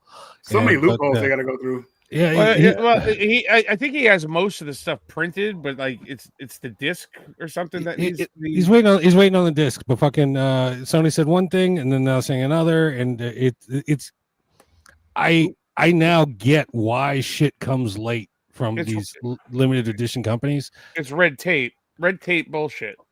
But a fucking seasoned limited edition company like Premium Edition Games, like First Press, who know the fucking thing, who've been through the fucking hoops, they know how to navigate this shit. This is his first game, so he's doing the best he can. It is coming. I'm excited for it, and just wanted to put that out there. I mean, the only company I ever, even though we obviously shit on them in the past or whatnot, the only company I ever had a call with a problem, they handled it perfectly, and that was Limited Run Games. I've heard different horror stories with Limited Run, but like I've had instances where they send me like the Switch copy when I ordered the PS5 copy, something like that, and I call them. I say, hey, I needed the PS5 copy, but you sent me the Switch by accident. Or the PS4 copy, they send me, and I said it's supposed to be a PS5. And it's happened 2 or 3 times, and every time they've happened, they've been so nice to me, and they say, I go, well, what do you want me to do? Send you this copy back? And they're like, nah, just keep it. We'll send you another one. I'm like, and then Will gets a free game. No, so. I got Animal Well for free from Sean because they actually sent you 2, right? Yeah, they sent me 2, and he gave me his leftover, and then I learned later, oh my god, this shit's desirable. And I go, and then these fucking lost in cult cunts over here come and take my. Now you can finally open it and play it. Yeah, no, that's not happening. Get the fuck out of here with that bullshit. Oh man, but where'd James go? I don't know. Oh, this guy. Because it's about time. It's about time for fucking what is it? What the hell? Would Will buy it?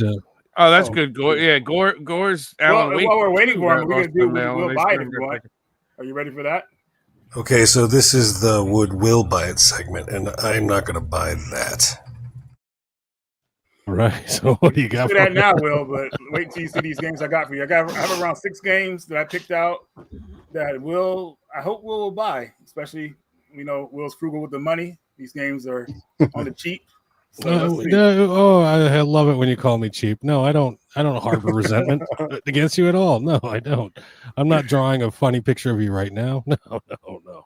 First game here is Hydrophobia Prophecy. This is a survival horror, action game, indie game that came out years ago that is freaking awesome. One of my favorite games. Now, you play as a girl named Kate Wilson. She's an engineer, and her job or her place of employment has been attacked by terrorists. And they have flooded the facility. You're trying to get out. And it's a game of survival because these characters in the game that you're going against, they're pretty smart and they can take you out pretty easy if you're not careful. It is a game that came out on Xbox Live first. And then after that, they made another version of it for the PS3, which is that's the version I'm showing right now. The PS3 is definitely the definitive version to play because they added new features to it, a new ending, things like that.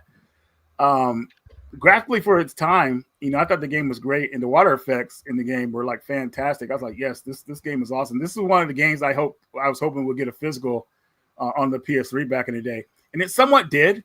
There is a PC physical unofficial on eBay that you can buy if you really want this game as a physical. If you want to buy the game now, though, it is only $2. Will $2? That's not, you got gas more than that. So. Son of a bitch. So Will, I'm telling you, dude, this is on PS3. You can buy it probably through your PS4, and then like when you turn your PS3 on, boom, there it is, ready to go. What is this called again? Because I would buy it. It's called Hydrophobia Prophecy for the PS3. There's also a 360 version, but like I said, this version is the better version. Or if you get it on PC, it's just a really cool action game, and It's just the thing. The reason I add survival horror into it because, like, you know, I feel like drowning is a horrible way to die, and you could drown in this game pretty easy because water could like burst out of anywhere or just come up on you, and you got to swim through certain situations. It's terrifying, man, and everybody's trying to escape, and just like you get that sense of urgency when you play this game. So I know I kind of went on about it a little bit long about it, Will, but I got to ask you that question, man. Would Will buy this? You know, another word for hydrophobia is rabies. Did you know that? I did not, Will. No, I didn't know that. That's crazy. Well, even Corey said he's going to buy it. I saw a message from him. I think he said he's going to buy it. Yeah. Yeah, I would. Yeah. Sorry to Nand. I would buy this. This thing looks pretty goddamn good. It's only $2, but yeah. Yeah. Despite it being digital only.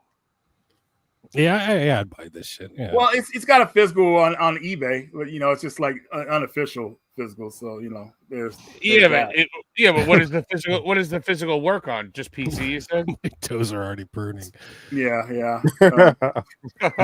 I'm gonna buy it right now. Yes. Hey, Chris, that's what I love about Chris. Chris knows a good game when he sees it. You don't even have to like quit. No. I'm not gonna say anything about Chris. But I think it's on Xbox One as well for those that have Xbox. Yeah, it's called Hydrophobia Pure on Xbox, I think. But this one is still the definitive version from that one. But yeah, Will would buy it. Okay, hey, we're already one up. This is great, guys. Oh darn it, Will can't buy it though because he has a pirated PS3 and can't go online with it. I have two. I got a clean one. Well, I got one that's I got a pirate PS3 and I got a regular one. The regular one needs to get sent over to Chris though because he needs to clean it up and get the 6 years of or 10 plus years of cigarette smoke out of it. But we'll cross that bridge when it comes to it. Okay. So next game here, Will. I mean, this game 1917, the Alien Invasion, DX Remastered. This game is pretty twisted, man. I mean, there's a bit of romance in it, but the romance becomes what I would call a little bit. Hold on, did that woman have an Iron Cross earring? What the fuck? Yeah, and you know, and she's into the rough stuff too. So my goodness! Ooh. And as you get she sit on his face. What the hell's going on here? I gotta buy this right now. This is a shoot 'em up that is. I don't think it's really well known. You know, I picked it up. I actually like it, but the thing about this game is that if you look at certain enemies or just items in the game closely, you can see they kind of represent something else. So it's kind of twisted in a way. You know, I feel like this game is like has something. I don't know. It just reminds me of like. I don't know, man. Just look at the thing moving. Look at the thing moving. The hell? Yeah. But it is a cool shoot 'em up game. It's not like a bullet hell, thankfully, so you can see what's going on the screen. But it's a fun game. Just when you get those cinematics, they get more twisted and twisted, Will. So I don't know if you're kind of like you get a little queasy, you know, seeing like violent stuff or crazy sexual stuff. But that's probably the only thing that might turn people off. Jason actually he got this game. He didn't want to show it because he thought it would be too much for the audience. And he said, "No, I'm not showing this game." So, I think called again? There's two. There's another one. There's a prequel to this, or this is part 2, isn't it? I don't know. I think this is. I don't think so. Where's Sean? Where's Sean? There he is. I was looking for the first one. This is a part 2. I think it's called Sturmfront or Sturm. Oh, so they're related. Yeah. Right? Okay. Yeah. Are they related? Yeah. I didn't know Sean, man. Heck yeah. Sean with the knowledge. Ugh. Yeah. That lady. I just got up. I was trying to look for it, and give me Sean credit for it. I said it first. Well, I got up first to go look for it, and I can't find it. Well, Sean, I believe Sean. No, I'm just kidding. Sean's effort. Yeah, damn it. Yeah, Will would buy this one. All right, guys, we're 2 for. Man, this is great. All right. We're on a roll here. Sturmwind or something. I'll look for it. I got 4 more. Well, how many more? I have 4 more here. Let's see. Well, let's do all of them. Next game here, I feel like Will is a guy who, like, when he spends money, he wants more than he can get for his buck. So this next game here, a Last Day collection for the PS4. Yeah. So this is a collection of the Last Day games in the different versions that came out in America. But the real reason to get this collection is because a new Last Day game, which is Last Day 3, which is made with Game Gear hardware, which is pretty amazing.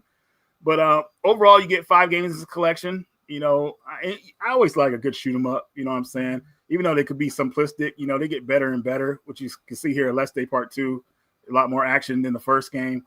But like I said, the real action is when you get to Last Day 3. Like, oh my God. And they actually I think they made an official Game Gear port of this, or somebody ported it to the Game Gear, like using the hardware, like to a cartridge or something like that. I got to look up some more information about it. But this is the real game you're going to want in this collection. Fast action, shoot 'em up here. Not bullet hell, just regular shoot 'em up, so you can see everything on the screen. Lots of power ups and things like that. But if you're a fan of Musha games like that, you're gonna love this game because Musha is a part of the Last Day series. Just in case people didn't really know that. But Will, I gotta ask you that question, man. Would you buy this? I don't know. Is that the latest? Is that the last game on the Last game, Will? What do you mean? You said Like there's 1, 2, and 3. Is that the latest one? The last? Yeah, that's the last game that they made up for the Last Day series, Last Day 3. Oh. Yeah, I'd buy it. Yeah, but it better be on sale, dude. It is on sale, Will. That's You buy edging. digital. That's edging. No, I'm not gonna buy. I don't do that shit. You don't buy digital, Will? I do. I buy plenty of games digital, but they're only for AAA games that my girlfriend and I can play together. But I don't know. It's a hard sell. It's fucking edging too retro. That's Too retro, huh? But it's fast action, Will. Like, man, you feel like you're in the driver's seat, you know, when you're playing this game. Like, whoa, look at this fast action. Now, Molesty 3. Don't molest me, please. No, for those of you that don't know, I have the Ultimate Edition of this. I have the Switch Collector's Edition for this. Nice. As the Japanese version. And if with the big box Japanese version, it comes with a white mini Game Gear. Yep. It's the only. Remember when they came out with those mini Game Gears? Yep. Yeah. That's the only one you can get it with. It's the only way you can get the white one. Oh, that's dope. Yeah, and it has the GG Alesta games on there, and it's fucking awesome. Yeah, it comes with the big window too, a white big window for it too. Yeah, I guess I'll buy it. All right, Will. Reluctantly. 3-3. This is good, man. All right. So next game here. I don't know if Will's a big sports guy, but I feel like he would like this game. Open Ice 2-on-2 Challenge. This is a hockey game, but here it is first, Will. Oh, yeah. Everybody's saying creators of NBA Jam. So it's NBA Jam on Great ice. game. Great game. Yes, with Tim Kitzrow as the announcer. And this is only this is the only version of the game that's physical, and it's for PlayStation. So NBA Jam on the ice, Will. I'd go watch Cats on Ice before I played this game. Now get this out of here. Oh my God, folks! Will's not a big sports guy. Okay, no, I like hockey games too. That's like one of the few sports games that I bought and played were hockey games, but no, not for me. How about you, Mr. Insane? Would you buy that game? I already have it on price charting right now, ready to buy it. There you go. It's very expensive though, but it looks awesome. That looks incredible. It is a pricey game. It's CIB Canadian dollars, $102. So USD, that's 75. Yeah, wow. No, that is a pricey game. And the price has been climbing higher and higher. Actually, I think DG even brought it up last week about how pricey the game was. That's really expensive for a sports game. It is. It is. So no doubt about it. Bullet dodge. Well, maybe Will likes going on adventures. You know, back in the 90s, you know, hitchhiking. Adventures, yes. Hitchhiking, maybe it was a cool thing to do, depending. You know, there wasn't cell phones or nothing like that. But you're taking a random pill. I don't know what it is. Yeah, adventures. Yeah. So here we have Road 96. You double dipped, you son of a gun. Triple dip. I got the Switch version and the PS4 version too. But you play as a hitchhiker, random hitchhikers that are trying to get to another place, and you're trying to get there safely. You know, but this game has all the dangers of hitchhiking, all the fun things about hitchhiking, if you could think of any like with that. But it's a really cool adventure game where you get to meet a lot of cool people, and you're kind of in difficult situations, good situations too. But it has like all the tropes of what the 90s were, you know, like with how stuff was back then. So I thought it was a really cool game when I saw the trailer for it, and when I picked it up, I was not let down. I played this. I got my platinum on this game. I went through it that much. You know, I got all the scenarios on it, all the story, best ending, of course, because I won't accept anything but the best ending. But to get the best ending, is you just use common sense, and that'll get you the best ending. So definitely a cool adventure game that I think is really interesting, Will. Like, I think you should definitely check this one out, man. It's fun, cool characters, great voice acting. What do you think, Will? I don't know, dude. I kind of want to watch the walkthrough of it. It's fun. It's really fun. Well, thanks, yeah, Jen. really Thanks, good Nose. Yep. Yeah, I don't know. Does she get fingered? I would. I mean, because I think that's definitely a hazard of hitchhiking. You get fingered a lot. But, Yeah, falling asleep while you're hitchhiking is very dangerous. Yeah. Be very careful of your surroundings. Yeah, I'm gonna write that one down. Yeah, I'd buy that. Look at her; she's got a trombone. Yeah, she plays in the ska band. Oh, yeah, let's go. Yeah, there's a funny scenario where you're hitchhiking at this desert this desert trailer park, and you're playing the trombone at night, trying to like get the prompts down. And it's so freaking funny because it's impossible to do, but you wake up everybody and they kick you out of the place, and you got to get back on the road. Hold on, she's a ginger. I'm gonna reverse my decision. No, I'm kidding. No, she'd probably play it fine if there were 2 in the pink and 1 in the snake. Oh, wow. Ass, cash, or grass. Nobody rides for free. Come on, let's go. Yeah, I'd buy it. Okay, so far we're 4 for 4. This is really good. So No. I wouldn't buy the last game. Let's say I thought you said you were going to buy it. You just said you would buy it.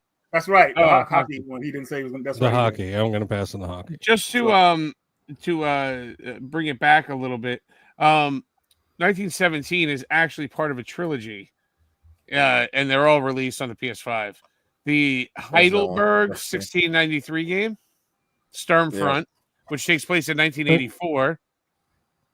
Yeah, and James, you're missing one of them. The Heidelberg 1693. I'll grab it here. Yeah, so those are the 3 games, all in the same universe. Yep. Let's keep it going here. You just sold me 3 games, fucking Reggie. Get the hell. We'll see if you pick them up, because you forgot about Dolphin Blue back in the day. Yeah, you did. Well, dude, I don't have a Dreamcast. You were gonna buy a Dreamcast. You were like loving it so much. You like you jizzed. You need to take into account if I have the console. Well, here's the thing though. Project Retro Games is gonna bring out Thomas Wade Dreamcast, so this is your chance, Will, to pick up Dolphin Blue finally. You'll have it officially. So keep that in mind. Shout out to Project Retro. Next game here is a game that we all loved in the arcades. Maybe some of us loved on the Nintendo as well. But the sequel, Operation Wolf Returns. If you like railgun type shooters, this game is one of the cooler ones out there. And a lot of people don't know about it. Now, I got to admit, I wanted more of a serious look to it. You know, it looks kind of cartoony compared to the original. But that's okay. You know, I get it. You know what I mean? They want to make this game for everybody, you know, so they don't want anybody to be intimidated by it, thinking it's like a Call of Duty game or something like that, which I think would have helped sales for it probably. But anyways, Operation Wolf is a classic that we loved back in the day. It had a sequel that a lot of people don't know about. Operation Thunderbolt, I think it's called, right, Sean? Yep. This game is 2 players, a lot of fun. It is available on PS4, which I think is going to be the rare version. It's also available on PS5, and I think it might be on the Xbox One as well. The physical? Yes. It's physical, man. Yeah. And the PS5 version is a PSVR 2 compatible game. Yep, it is. So there's that, Will. So, Will, what do you think? You can play this? Yeah, I'd buy that.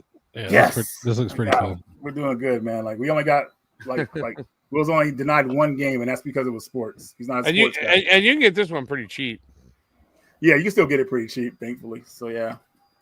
All right, I think I have one more here. Wow, yeah, one more. And hopefully Will owns this, but if not, he should get it immediately. Title Legends Part 2. I picked this up with Sean at the expo recently. It went on sale. That guy had the 40% off booth, and I already have a copy of it, but I felt like,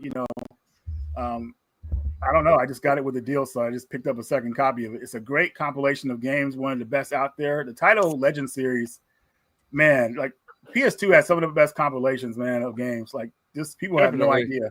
You know, when they think about compilations today, like they want to make it like they give you some of the games and the rest they release as DLC, which is lame. But this is when they had the idea of putting everything in one package and selling it. See how it did. And there'd be unlockable games on some. Yeah, there'd be unlockable. But the main reason to get this game because that's Elevator Action Part 2 on this collection, which is an awesome game. It is the 480i version, which is annoying. Most games on PS2 are 480i, but still, you get Elevator Action Part 2 on there. That game is sick, Will. You would love it, man. Will, I'm sorry that this trailer is so dated. You know, I just wanted to get a trailer that had everything in it, and this is like in 240p, unfortunately. But I think you could see the potential this has. So would Will buy this? And it's on the cheap. Will would buy it. Damn it. Yes, Will. This is great, man. Man, 5 out of 6, I think we did, right? Yeah, 5 out of 6 games. Will would buy it. God damn it. Where's Jedi Run with all of his super chats on the Will buy it right now? He fucking... you put some thought into it this week, Reggie. You just instead of throwing out random bullshit. That's why I was late this time, man. I was like, man, I got to make sure these games are legit. You know, I thought you were gonna deny. I actually thought you were gonna deny freaking 1917. I thought you were gonna go with like be good with 2-on-2. No, right? Man, fucking. What's the word? Sadomasochistic Nazi woman. Come on, she's pretty hot, huh? Like, dude, there's the first one. Dude, I'm going to be buying that game, and I don't even have a PS5. Dude, I remember the first one. Yeah, that's the first. That's the third game, actually. Oh, is it? Is this the first one? But they're all different type games, though. This one is a shoot 'em up. Those are like different, like gameplay wise. Yeah. But they're all in the same universe. James, how much you selling those for? Nothing. No, for nothing. What a great price for nothing. All right. Will bought 3 of them just now. All right, guys. The good folks over at Red Art Games there. That concludes with Will Buy It today. Thank you guys for. Well, I'll let you take us home on that because I know you got the icon for it. Oh, well, where's the thing? I'm all up in the credits. Yes. Okay, so this is the Would Will Buy It segment, and I'm not going to buy that. Oh my God, fucking evil AI. And I do have to say, 1917 is sold out on Red Art Games site. So, you stole your copy, Sean? Was it limited print? Yeah. Yeah, it's Red Art Games, yeah. It was a part of the 999 series, right?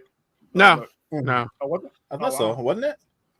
No, that wasn't the no, that was a regular series where they print 1,000 of them. Okay. No, man. All right, Reggie, James, are you ready? Let's do it. Whoa, what the hell?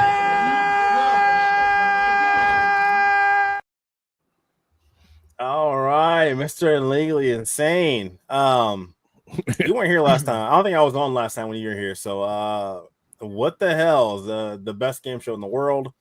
Forget all the other imitators like Sea of Harvey and all the other people from Family Feud and whatever. This is the best game show ever. Are you familiar with the game? With this game show, yes. Oh, okay, good. Yes, okay, I'm ready. Perfect. I'm ready to win. Perfect. You're ready to win. You got your finger on the buzzer. You're good to go. I'm ready. Finger on the trigger. I got money on you, Red. You're gonna beat Sean in this, so you better come through for me. The goddamn chat cheated last week. Let me tell you about that bullshit. We surveyed 100 folks. I'll be honest with you. I was distracted. I'm no longer distracted. I got about 20 screens open right now from all those games Reggie was just talking about. I got eBay open. I got Red Art Games open. I got VGP open. I got freaking price charting open. I got everything. Stormfront. I was looking at the Switch version. I'm looking at PS5 version. Every version. VGP, I even watchlisted a couple. You might be able to get. I didn't check. You might be able to get the Red Art Games from VGP because they sell them. Well, bro, make sure you get Row 96, man, because I think that game will kind of give you it's really a good feeling after you play that game.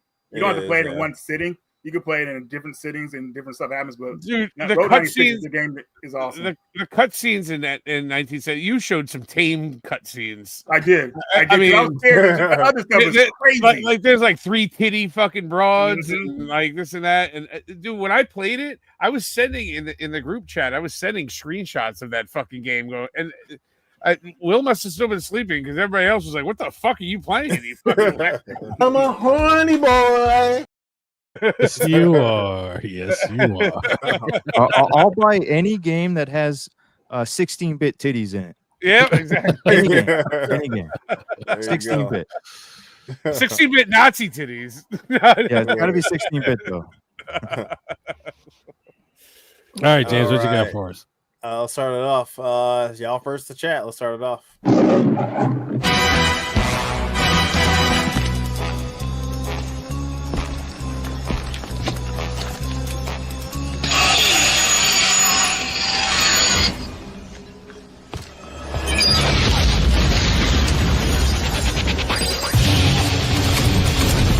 It's good to be bad in Bond's world. GoldenEye, Rogue Agent, rated T for teen. EA Games. Challenge everything. Ooh. Have y'all played that before? No. Yeah. Yes. Have you? Okay. I'm a big Bond fan here. Oh, The yeah. question I posed to y'all gentlemen in the chat is, what were the numbers on the license Well, plate? you fucking Ah, asshole. dang it. Aston Martin. 007. There's 27X or something. 4 numbers. They were blurry, dude. It was a total 240p situation going on. 240p. 0069. Oh, If you give me 2 numbers, 00. No, I saw a 2. I saw a 2 and a 4. all right, we'll give it to Sean. It was 2164. Oh, come on. Don't give it to Sean. Give it to.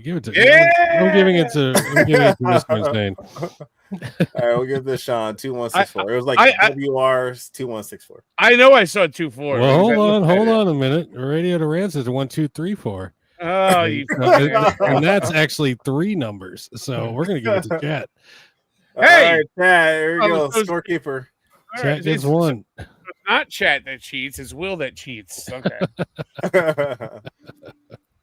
All right, next one up here. 69. He doesn't look all that strong to me. No cape? How does he fly? He rides a chicken. Blasto. I don't get it. No magic ring, no special rope, not even a fancy schmancy belt. What's the big deal with this guy?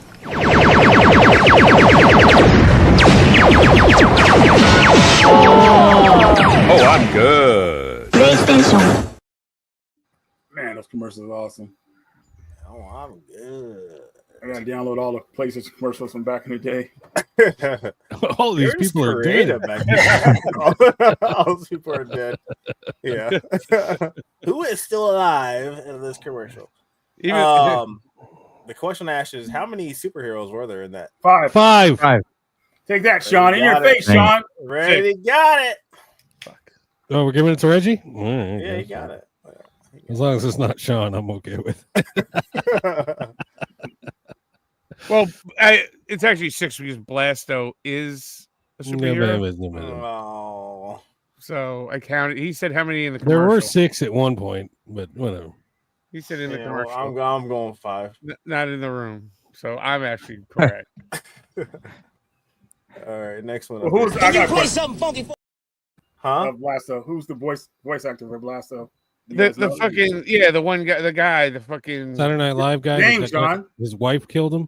Yeah, No. yeah, you got it. Oh, Will. yeah, Phil Hartman. Oh, are you serious? Phil Really? Hartman, I didn't know. That Yeah. was Phil Hartman? Yeah. Oh I yeah, didn't know that. Oh, wow. That was the last thing he did, I think, right before he died. it's one of you. Yeah. Dang, I didn't know that. Phil Hartman. Now you say that, now it makes sense. It does sound like him, too. Now that you say that. Okay. Well, He's also dead, just like those old people. Fuck you. That's what I was gonna say. Commercial's gone, That's dude. exactly what I was gonna say. oh, When you said all the people were dead, I was gonna say including the Too voice soon? actor. too soon? Can you play something funky for a brother to drive to? It ain't no thing. On May 31st, action has many faces. You mess with the fro, you got to go. But only one name. Undercover brother. What the hell? Penelope Snow. Would you like to be my friend?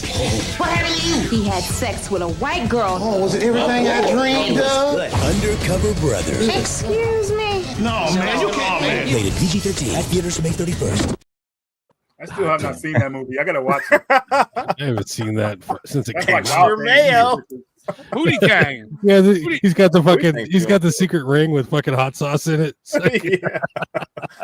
Classic.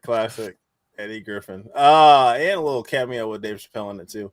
The question I asked for you guys is, what was he drinking? What cup was he drinking out of? Big gulp. Oh, Sean got it. Oh big gulp. no! It was a big One gulp. for Sean. I got two things out of that commercial: Big Gulp and Denise Richards. Yeah, there you go. There you go.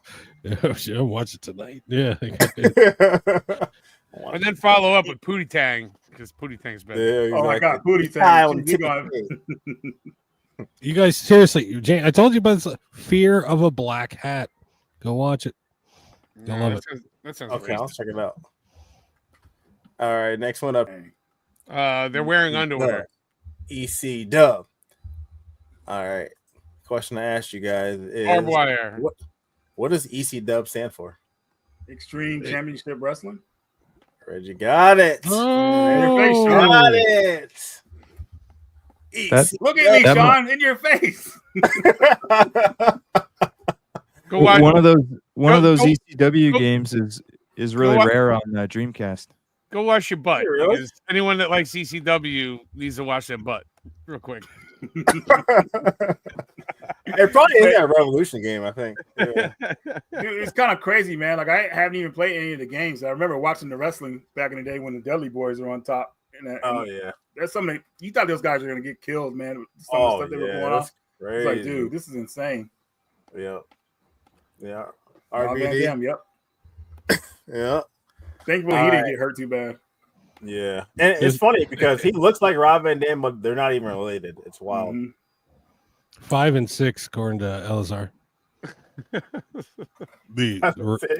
I guess the rare game. No, I don't know. Oh, okay. Next one. Is there anything rare on the Dreamcast? Isn't like every Dreamcast game rare? I don't. More expensive, I would say. Yeah. Morning, ladies! Your new name is Pinhead. Private Pinhead! Look at the ears on this one. What are those? Satellite dishes? You better not be eyeballing me, boy. War of the Monsters. Tough claw-to-claw combat, where only the meanest monster survives. Rated T for teen.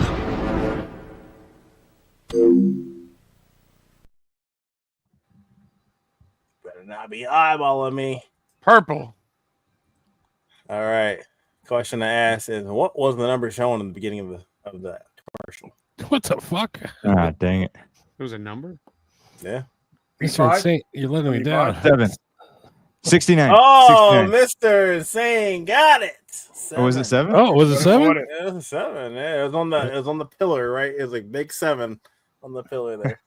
Oh, James shit. and these crazy questions, man. You never know what he's going to ask. Mr. Insane, I'm going to give you 7 points for that. Good job. You guys are cheating. I got the blaster one right. I'm telling you. No, it was 69, 6.9. Yeah. It was 6.9. All right, next one up here.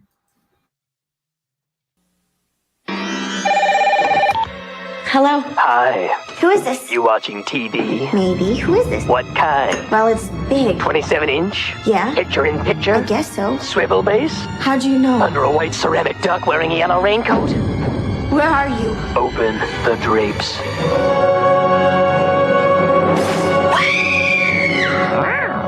One TV-obsessed gecko. Revolutionary 3D graphics. Free roaming gameplay. It's Guess. Enter the gecko. Yeah, it's tail time. Scream. Okay. I missed so many of these commercials back in the day. Will, you got it. No, it's it. What's the commercial based off of? I got it. See, that's what I thought. That's what I thought you were going to do for the last one. You were going to say, "What is that?" Yeah, I was. I thought about that. What was I going to be? Yeah, Gore got it too, but no. So what was the answer of the other one? Wait, which other one? Which one? The oh, like if I was gonna ask instead of I saying 7, I was gonna say what was this? What scene is this based off of? Yeah, it was Full Metal Jacket. Yeah, well, exactly. Elzar would have won that one. Oh, I bet you can suck a golf ball through a garden hose. All right, we'll do Finger bang, Mary what's the score Jane right now, Will? Roddencrish. What's that? Score, chat 1, Reggie 2, Sean 1, Mr. Insane 7, and I got 1. No, I'm kidding. He's got 1, and I have 1. All right, we'll do. So Chad's got it right now, or Reggie's got it? No, Reggie's winning. Reggie got it. Oh, Reggie's in the All right. game. Here we go.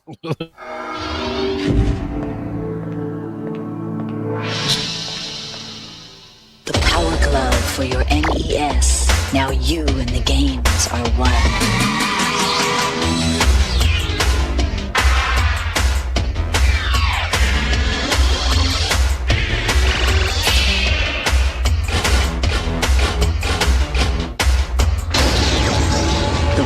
Glove. Everything else is child's play. Bullshit. That's the commercial my mom saw when she bought me that thing. She's like, she's gonna love this thing. That thing did not work at all. I got my Power Glove on that commercial too. I still got it. I've used it once. The answer is gay. Did I get it right? What code did he put in on the fucking keypad? Yeah. What was the first number? All right. The question I asked you guys is, what company made the Power Glove? Mattel. Reggie got it. Oh my God! Reggie takes a commanding lead with 3 points. Actually, it was Power Technonics Incorporated. It was a side company. Mattel was just the main distributor. Infant Coma answered a little late, and so did Chris. Yeah. And I don't know what this means, but only 2 things come from. Oh, that's from the metal. Only 2 things come from Texas. That's from the Full Metal Jacket. I keep wanting to say Metal Gear Solid. I know. Yes, Sean used the Power Glove once, and you don't know what he wanted to do. Why is the button so sticky? Here's mine from when I was a kid. No, look at that. Yeah, I like how Sean has everything ready, like to grab, just in case. Just boom, right there. This fucking comes in a briefcase, a cardboard briefcase. What? They had different sizes for him too, like so everybody could fit that damn thing. Oh, that's crazy. Why is that finger brown? Why is there tissue in there? Lotion. No, you had to buy the case separately. It didn't come with. That's crazy. Someone like whacked off with the Power Glove. Look, that probably has happened. Oh, sure. You're playing with power. The case was separate. You had to buy that separately. Oh wow. So tonight's the Wiz and have a suitcase and show up to my friend's house. So everybody got 1 point. Chat Reggie, or excuse me, Chat Sean, Mr. Insane, and myself got 1 point. Reggie wins the round with 3. Good job, Reggie. Reggie is the current reigning champion of. I'll get you next time, Reggie. Finally, man! After so much time, like I wasn't myself in the last few games over the last year. I think you're going down next week, Reggie. You're going down. And Mr. Insane, you owe me $100 for fucking failing. We'll put the pressure on me this time. That'll bankrupt me, man. Canadian dollar equivalent. I know, man. Knocker. I've been knocked down, man. I'll take a copy of of Sing 2016 on the Wii. Yeah. For this payment. I will. I'm gonna be playing that one tonight. Don't worry, I'll be coming back up. I'll be coming back up. I'll be the fucking champion again. Someday. All right, guys. Real quick. This is the Rarity Report. The Rarity Report. Well, can you play that thing one more time, just because I love it. One more time. The Rarity Report. Full disclosure. Full disclosure. Feel like sparking up a fucking joint there. You know what I mean? A little doob, sir. Full disclosure. I invented this segment. my old boss used to call them. My old boss was a major league pitcher, and he in the '60s, and he said all the guys in the goddamn fucking club room, they'd be smoking their marijuana sticks and all this other stuff. And he was like, so listen to that marijuana sticks. I created this this segment for the sole purpose of padding and upping the value of my personal collection. And if you are a member of VGP, please leave the chat right now. I don't want you seeing this shit. hit the bricks. All right, I'm gonna go quick. I'm gonna go first because let's see what I got real quick. All right, here we go. I don't know if I brought this one on before, but I have showed it before. This is Melty Blood. Now I'm going to go in the opposite direction because this thing used to be a high dollar game, but it's come down as of late. I think there was a reprint in Japan. Who knows? Those guys did it over there too. But it is an excellent fighting game. It is available completely in English, it plays completely in English. You don't need any Google Translate to play this game. And I just love this game. And so I'm going to show as a Rarity Report. It's not as rare as it once used to be, but if you can get it at a decent price, I do highly recommend it. So yeah, well, I think the Switch version is really like expensive, and also that game has a bunch of free DLC characters with it. So if you pop it in, you'll probably get a big update with some new characters to play in the game. So, but unfortunately, I would have to make a Japanese. Wouldn't I have to make a Japanese account to get those? No, they just come with the update. They fixed really? it where they all come with the update now, so you're good. I should pop this thing back in and revisit it. But yeah, it's very stylish. It's a beautiful game, and it's the fighting mechanics on it are top notch. And I do and look the spine's even in English. So Melty Blood, do yourself a favor, get yourself some Melty Blood. Who's up next? That was almost a little New York in you right Whoever there. you put on the spot. Whoever you put on the spot. I'm just making fun of you, Sean. I'm sorry. Hey, who's up next? I'll go. Right. Okay, Sean, you go and then I'll go. I gotta pee. Also, I'll be right. All right.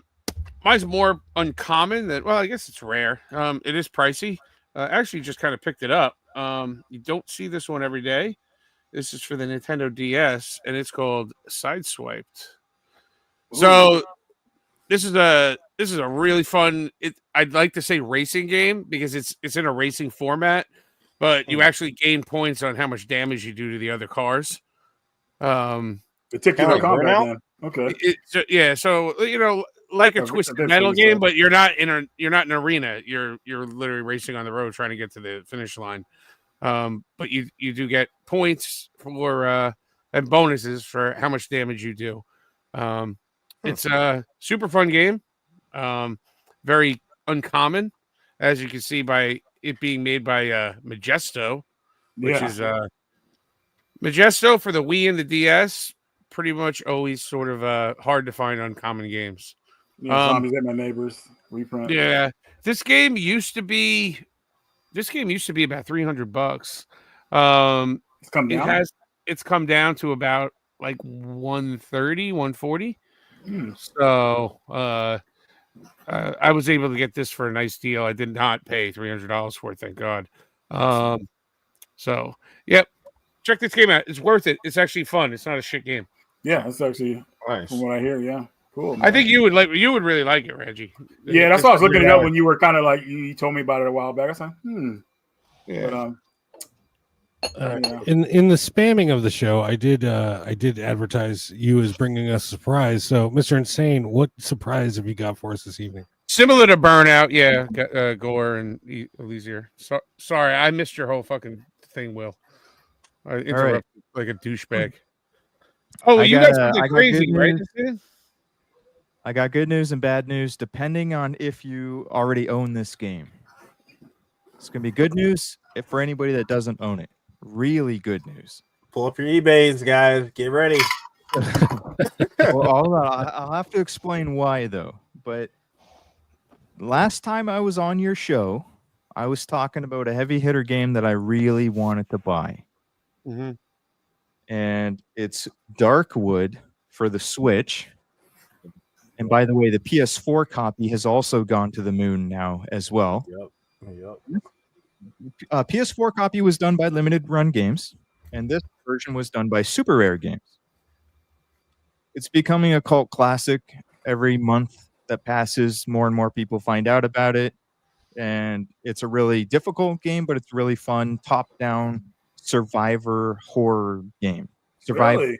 Horror game. Top-down view, day and night cycle, crafting, very advanced, like, a high learning curve is the word I'm looking for. Very high learning curve, but very fun, difficult, but it's challenging, but beatable with practice.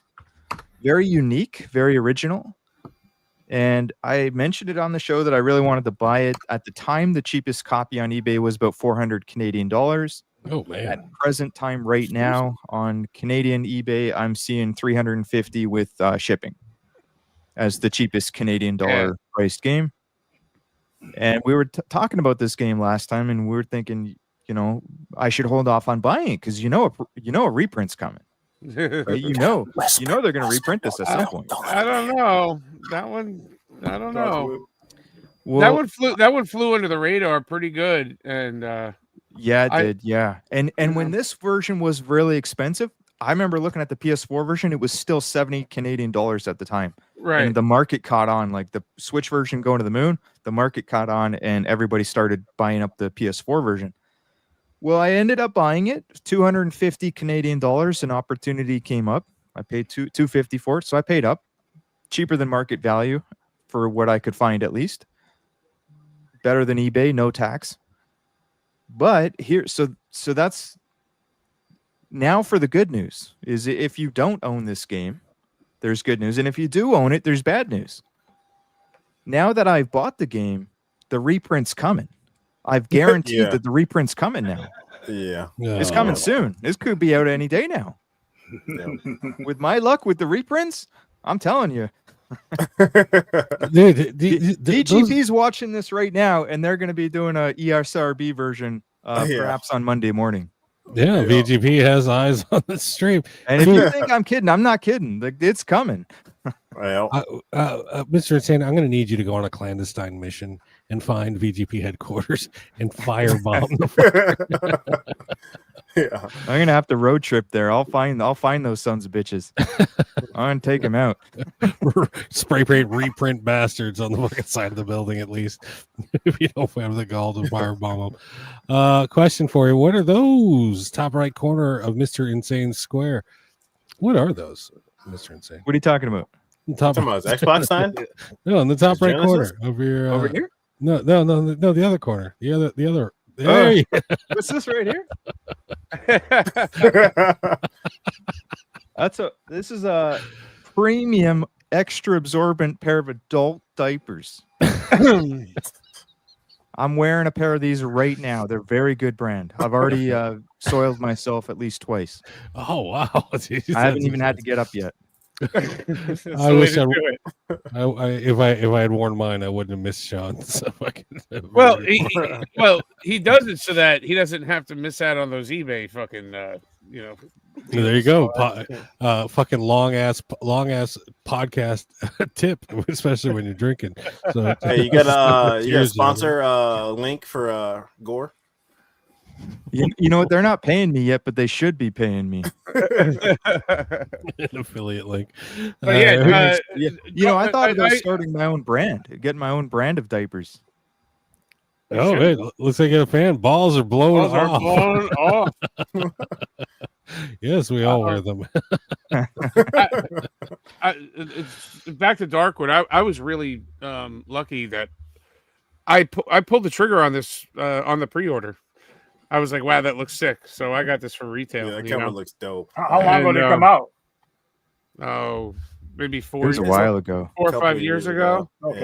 Yeah. This is super rare number 40.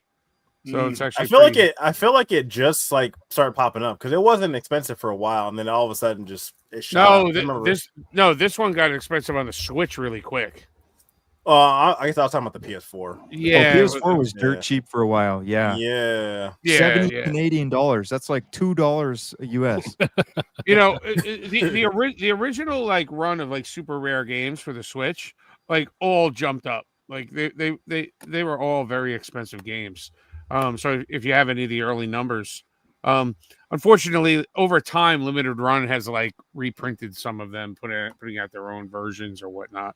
So, but this is a dark game, very dark, and but it reminded me when I ordered this. You know, just took a whim on it. I didn't know anything about it. And then you get it, and like 2 months later, the thing's going for a couple $100. It reminded me of this game, which actually is a really. It's not super expensive. It's about $100. Do you have this? Because everyone slept on this game by Limited Run. The Return to Obra Dinn. This is actually a really rare Switch game. Tell you the truth, Really? it's tough to find this game, and it was about the same time Darkwood came out. So, was that Limited Run number 78? Yeah, It's like 3,909 from here. down here, dude. Limited Run number that was there. 3,909. I've seen that game mentioned on a lot of Reddit posts before about hidden gems. Yeah, That exact game. Yeah. Like on my, for instance, on my app, it tells you like rarity of games, and it gives it a rarity of like a 9 out of 12. And it looks like eBay's about $120, $130. What kind of madman makes a scale of 1 to 12? Jesus Christ. I don't know, man. All right, who's up next? I'll go next here. So I figured you might like, if you didn't know that game, that's why I showed it to you. Good call on your Darkwood though. So real quick, one returned overdone. Use code Insane for 10% off adult diapers. You know, if they don't sponsor me soon, I'm telling you, I'm gonna come out with my own brand. I'll make my own diapers. Yeah. There you go. But with shit stains With included. duct tapes and paper towels. All right. You guys like pussy cats, right? Yeah. Perfect, because you'll love this game. Cat Rescue Story. This game here, I'm telling you. So this it's the ESRB version of it. It's not like crazy expensive right now, but it's becoming harder and harder to come across. There's only a couple places that have it currently available. No, we're the only two people that ever bought it. Yeah. But this one, I mean, so if you have your own cats and feel like you want to neglect your own cats and just work on the cats here, this game is your aunt dies, you take over her house, and you realize that there's a package shows up, and it's people that bring their cats because you're a cat rescue place, and you realize that she has a cat rescue place, so you end up building it up and taking care of cats. But yeah, the Pussycats rescue story, keep an eye out for it. It's not crazy expensive right now. There has been some that's kind of going up in price, but it's not a very common game, so kind of keep an eye out for that one. Did I seriously just have to sit through a gameplay review of a fucking cat game from you? Rob, no, I won't buy it. Yes. All right, Reggie, you're up to bat. What you got? Please be better than Cat Pussy Rescue. That's for BGP. Reprint that shit. God damn it. That cat game's on sale on the Switch version right now on VGP. Oh, there you go. You know, I didn't really have one, but I always have to mention this game when I can, and that is Guilt. As a game that I think is going to be rare, and I think I'm right about this because I don't think this game's going to get a reprint. But as you guys know, the survival horror where you play as a girl looking for her lost friend, and she ends up in another town that's similar to hers, but it's like a Silent Hill version of her town, which is pretty crazy. So survival horror dealing with kids is pretty intense, man, because you find them being older and seeing them in these terrible situations, it makes it like horrible and everything. So, yeah, it's just a game that's just not known really and I just want to get more eyes on it, because you guys know I like survival horror type games, and this is one that everybody could play. Has multiple endings, good voice acting, some crazy, scary events, stuff like that. Not too violent, but very eerie, I would say, when certain things happen, like if you get killed or something like that. Just an awesome survival horror game is going under the radar, and by the slow sales, I know it's going to be one of those games that's rare because I don't think anybody's going to pick it up for a reprint because it just didn't sell too well, and that happens with a lot of unknown survival horror games. I mean, I don't know about Darkwood. Obviously, that game is really rare now, whatever. But I'm not sure if this one will get a reprint. But yeah. Do yourself a favor. It was the only game exclusive through that Google Stadia. Stadia. Yes. Yeah, it was a Stadia exclusive at first. So thank goodness that didn't happen. Stay that way because this would have been vaporware. This is a great game. It's a great playing game. Great story. I thoroughly enjoyed this fucking game. I even down at Siege, I bought a copy for Chris. Yep, Chris owns a copy of it. He's in the middle of playing it right now, and he's enjoying it. Have you played this, Mr. Insano? Yeah, I have not played it. I have it on my buy list, and in fact, this just reminded me about it, and I am going to buy it tonight. And I'm actually getting the collector's edition, the special edition one. Yeah. What system are you going to buy it on? Switch version. Because I know a website that has it for sale for a really good price. Assuming they haven't sold out, they had the regular standard edition on sale too. They sold out. So you just reminded me I need to buy it immediately after this podcast. Make sure you share that with us after the podcast is over. I'll share it with you after. I got to make my purchase first. Yeah, I know. Because you say it now, man. It's like by the time you get there, it's over. But yeah, man, I just really like this game a lot, man. I just want to get it out there because it's a true survival horror gem, I think. Yeah. And, it's a fun game. It's fun. Yeah, and I remember playing it on live stream. You guys watched me playing on live stream. I think you guys watched me. I got one of the endings. I was pretty bummed out. I went back and played it again, got the best ending. But there's 3 endings, some crazy boss battles, crazy events. And it's eerie because you're in a school building. I don't know if a lot of people realize this, but a school building at night is one of the scariest looking places because there's barely any lights on. Like you remember when you had those conferences when your parents had to go to school or whatever like that, check out how you're doing. It'd be at night, and the school had barely any lights. It looked terrifying. So that's what this little girl's going through, looking for a friend. And it's not insanely hard. It's not insanely easy. It's playable. Like you can comfortably get through the whole story without pulling your hair out. So 100%, and the multiple endings is great too because you never know what ending you're gonna get. But yeah, keep your eye out for this one, folks. This one is on the Rarity Report. There you go.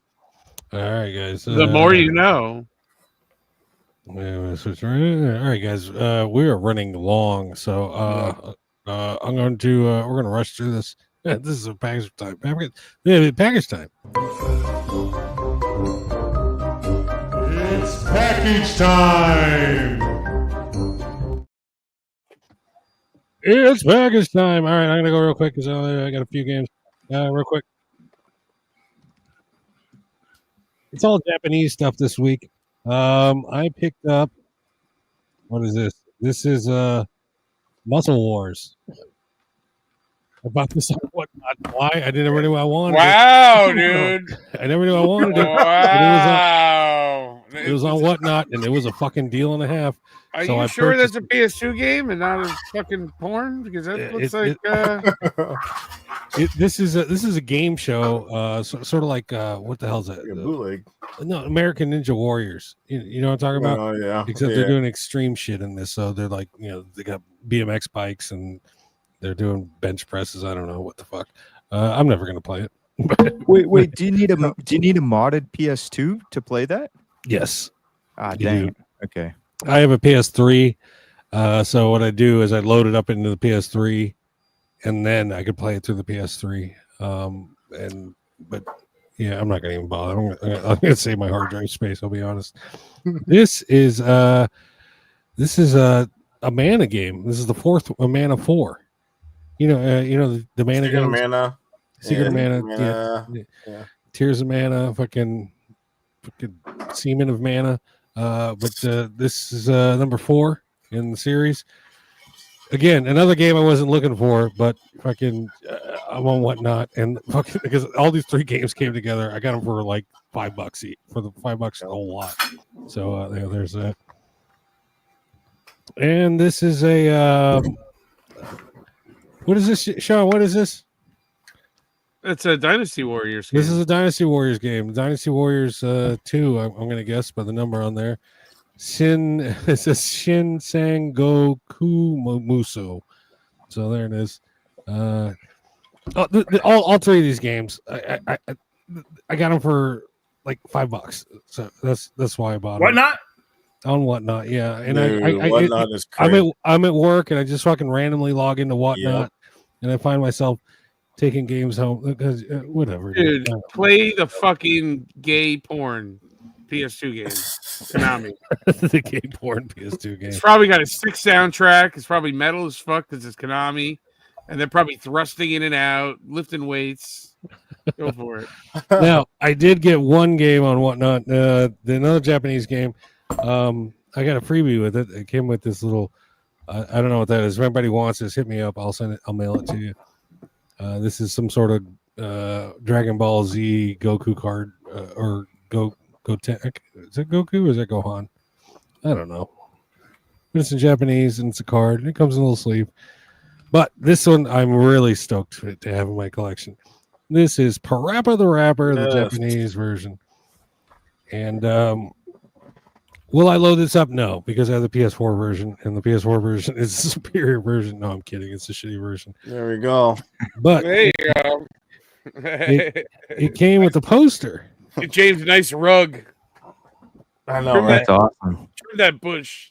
Yeah, this poster it is different from the American poster, but it is the Parappa the Rapper, and it's got stuff on the back. It's in Japanese. I can't read it, but that's not the point. The front's in English.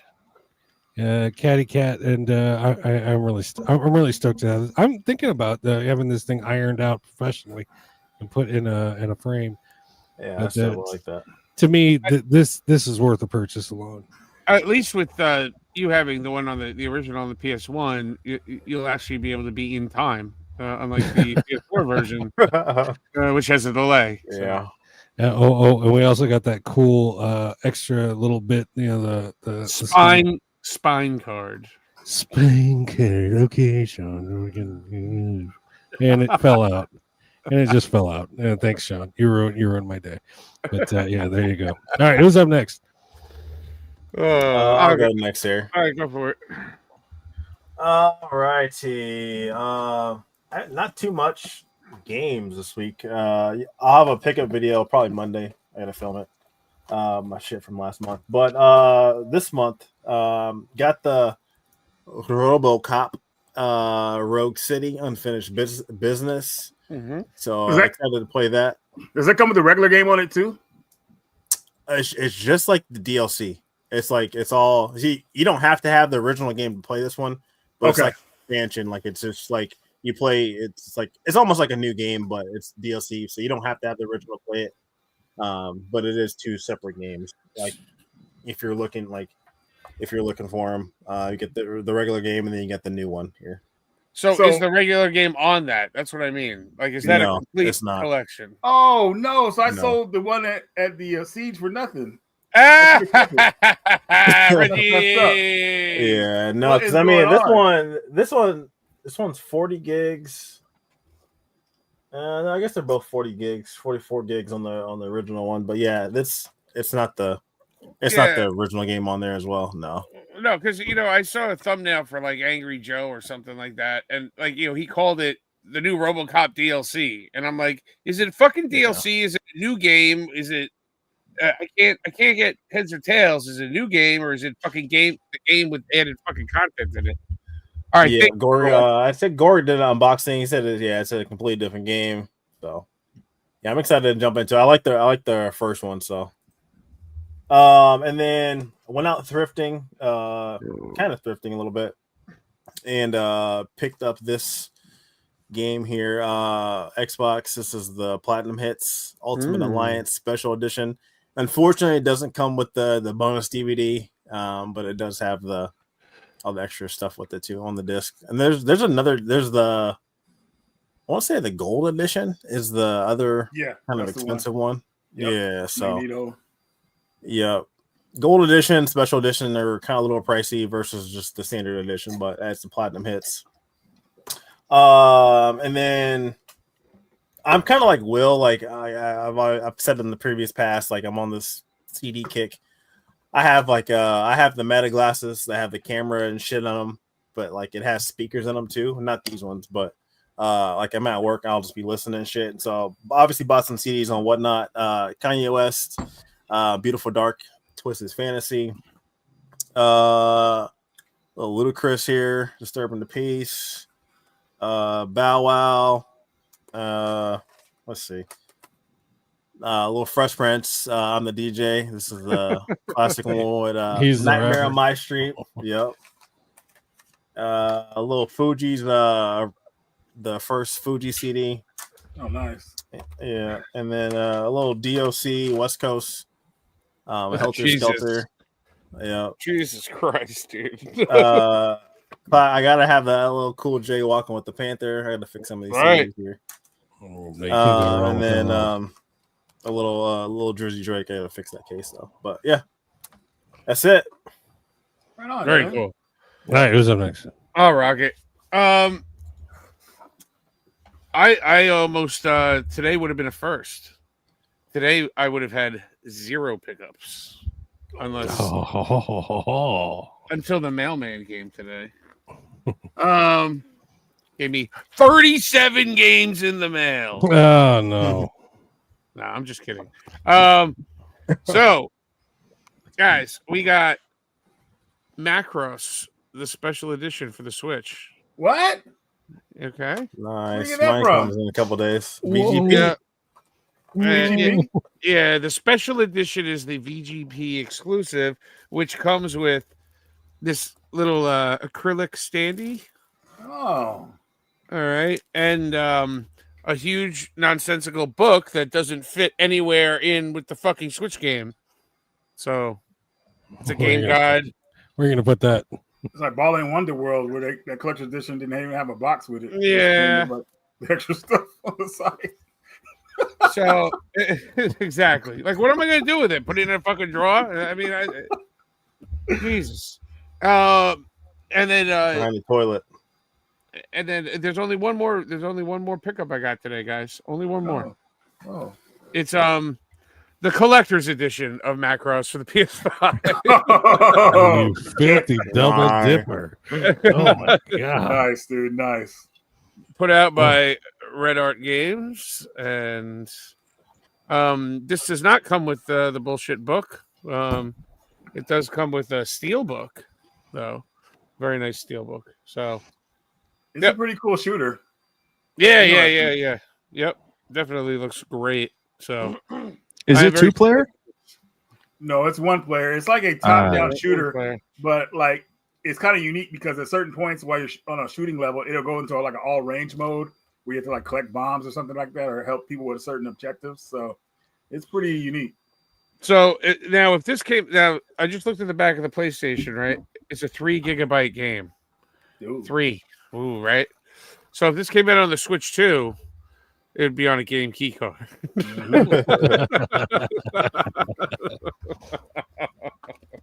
All right, who's up? That's all I got, guys. Who's up next? You ready All for right, us? I'll fly through these. All right. This is a good one to show just as an example that anytime I buy something, they reprint it. Yeah. So this is Turok 3, and of course they got the trilogy, all 3 Yep. games on one cart now. Are You there can three- thank me for that. Are there 3 eyes on one side because it's 3? Yeah. I don't know. But Carlos got that game. Well, he got that game too. He got it in the collection, but I kind of showed him that the new trilogy is coming out for it. So yeah, reprint it. Okay, Very next annoying. up, Very annoying. you might recognize this. I think it was Will mentioned. Oh my this on God. PS4. Jason showed that game too. It's hilarious.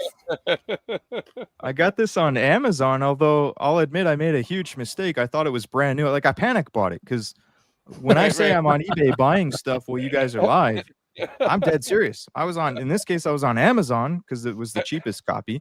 All right. And I purchased it right away without looking, and it turns out it was a used copy, and it's not in good condition. The case is all scruffed up. How's the artwork too? How's the artwork? Fine? Artwork, I think, is fine. I think it's just the case. You know, if you go to Nintendo's website, you could buy blank cases at like $5 for like 5 of them, 6 of them. What's the shipping on that, though? It's cheap. I don't know. To Canada, though, they might charge like $100. It's I don't know. You go fucking look yourself. But you got the internet. What am I, a fucking mailman? I'm telling you, know where you can go. You know, you can find them on fucking eBay also. But you know what? They sent me a 10-pack for like $5. I don't fucking know. When I saw Reggie on fucking Metal Jesus's Picos video, and he pulled out that game, I'm like, ooh, I'm like the fucking meme, like fucking Leonardo DiCaprio meme. Ooh. And, it looks fun. Like, I'm big into party games, eh? Oh, so as soon as you showed this, I said I have to get that. It looks awesome. You know, that's been on my players. That's been on my list to get for a long time, but I know if I get it, it's gonna give Will like satisfaction. So don't give me any satisfaction, please. Whatever you do, I can't get no satisfaction from Sean. Oh, but dude, Long Island Retro Fest is next week. So when you come and you're a guest with me, you said I'll give you some satisfaction. You said Long Island. I thought you were gonna say T next, but you said retro, and I was like, I'm out. Get the fuck out of here. So speaking of wrestling, we were talking about wrestling games earlier. Well, it just so happens I got a game that I've wanted in my collection for many, many years. This is WCW Super Brawl Wrestling. Nice. I don't think I played that one. We got Sting on the cover. Sting, Ric Flair, and Vader. Woo! It's time. And this, you know what? This is a rare game. This is very hard to get. It's the most expensive wrestling game on the Super Nintendo. Is it really? Yeah. As far as I know, yes. The most expensive. Very hard to find. It's not particularly good, as far as I know. So I don't know. I'm guessing it just had a lower print run. You know, they just didn't have the. Yeah. Wasn't as popular as WWF at the time. Yeah. Who made that? Because that wasn't like Acclaim. It's like Acclaim did a lot of their stuff, or Acclaim or somebody. That's before it says FCI. I don't know who that is. Wow. Yeah. Wow. That's going back. FCI. Did they also do NBA All Stars on the Super Nintendo? I think they did. Maybe. Or is that an Acclaim game? I can't remember. That was. I remember playing that game all the time. The NBA one. I've also been going pretty hard on the Game Boy Advance lately. I've been getting really into the Game Boy Advance because it's basically a Super Nintendo. And I also got Road to WrestleMania. You might not be able to catch that. Okay. Very nice. But it focused in. I don't, to be honest, I don't remember buying this, but I did buy it. I think I probably got it in a bundle. Because I got a bunch of other Game Boy Advance games as well. This is two Scooby-Doos in one. Scooby-Doo Cyber Chase and Scooby-Doo Mystery Mayhem. You must have bought it when you were behind a dumpster at the 7-Eleven in the haze. Sometimes you get a bundle deal. Gore's going to be at the convention, so Gore, Pappas and I will be there Saturday. I might go all weekend because Pappas and I, we got press passes, we got media passes because we're fucking sick. So, yeah, let me know what day you're going, and we'll meet up. Elazar says, never seen that one. Don't sleep on Saturday night. Oh, that's a good one too. That game's 4-player. I played it on 4-player too. Saturday Night Slam Match. That's my fucking middle name, boy. That's your middle name behind the dumpster at the 7-Eleven. Get the fuck out of here. Nothing but bangers. Ooh. Okay, last game. I saved this one just for your show. I haven't even showed it on my channel yet, but it'll come up soon. I got Alone in the Dark for the Sega Dreamcast. Lovely game. Very nice. Oh, it's a double disc. I wanted this specifically the Dreamcast version because I am collecting heavily for the Dreamcast. But it came with, so the seller that I bought it off, it also came with the strategy guide. Oh, wow. Look at that. Oh, nice. Nice, dude. I love that game. And I've been getting heavily into strategy guides as well. So I was very excited to get this. I suck at video games, and I've always enjoyed beating games with strategy guides. Some people consider it cheating. I've never considered it cheating.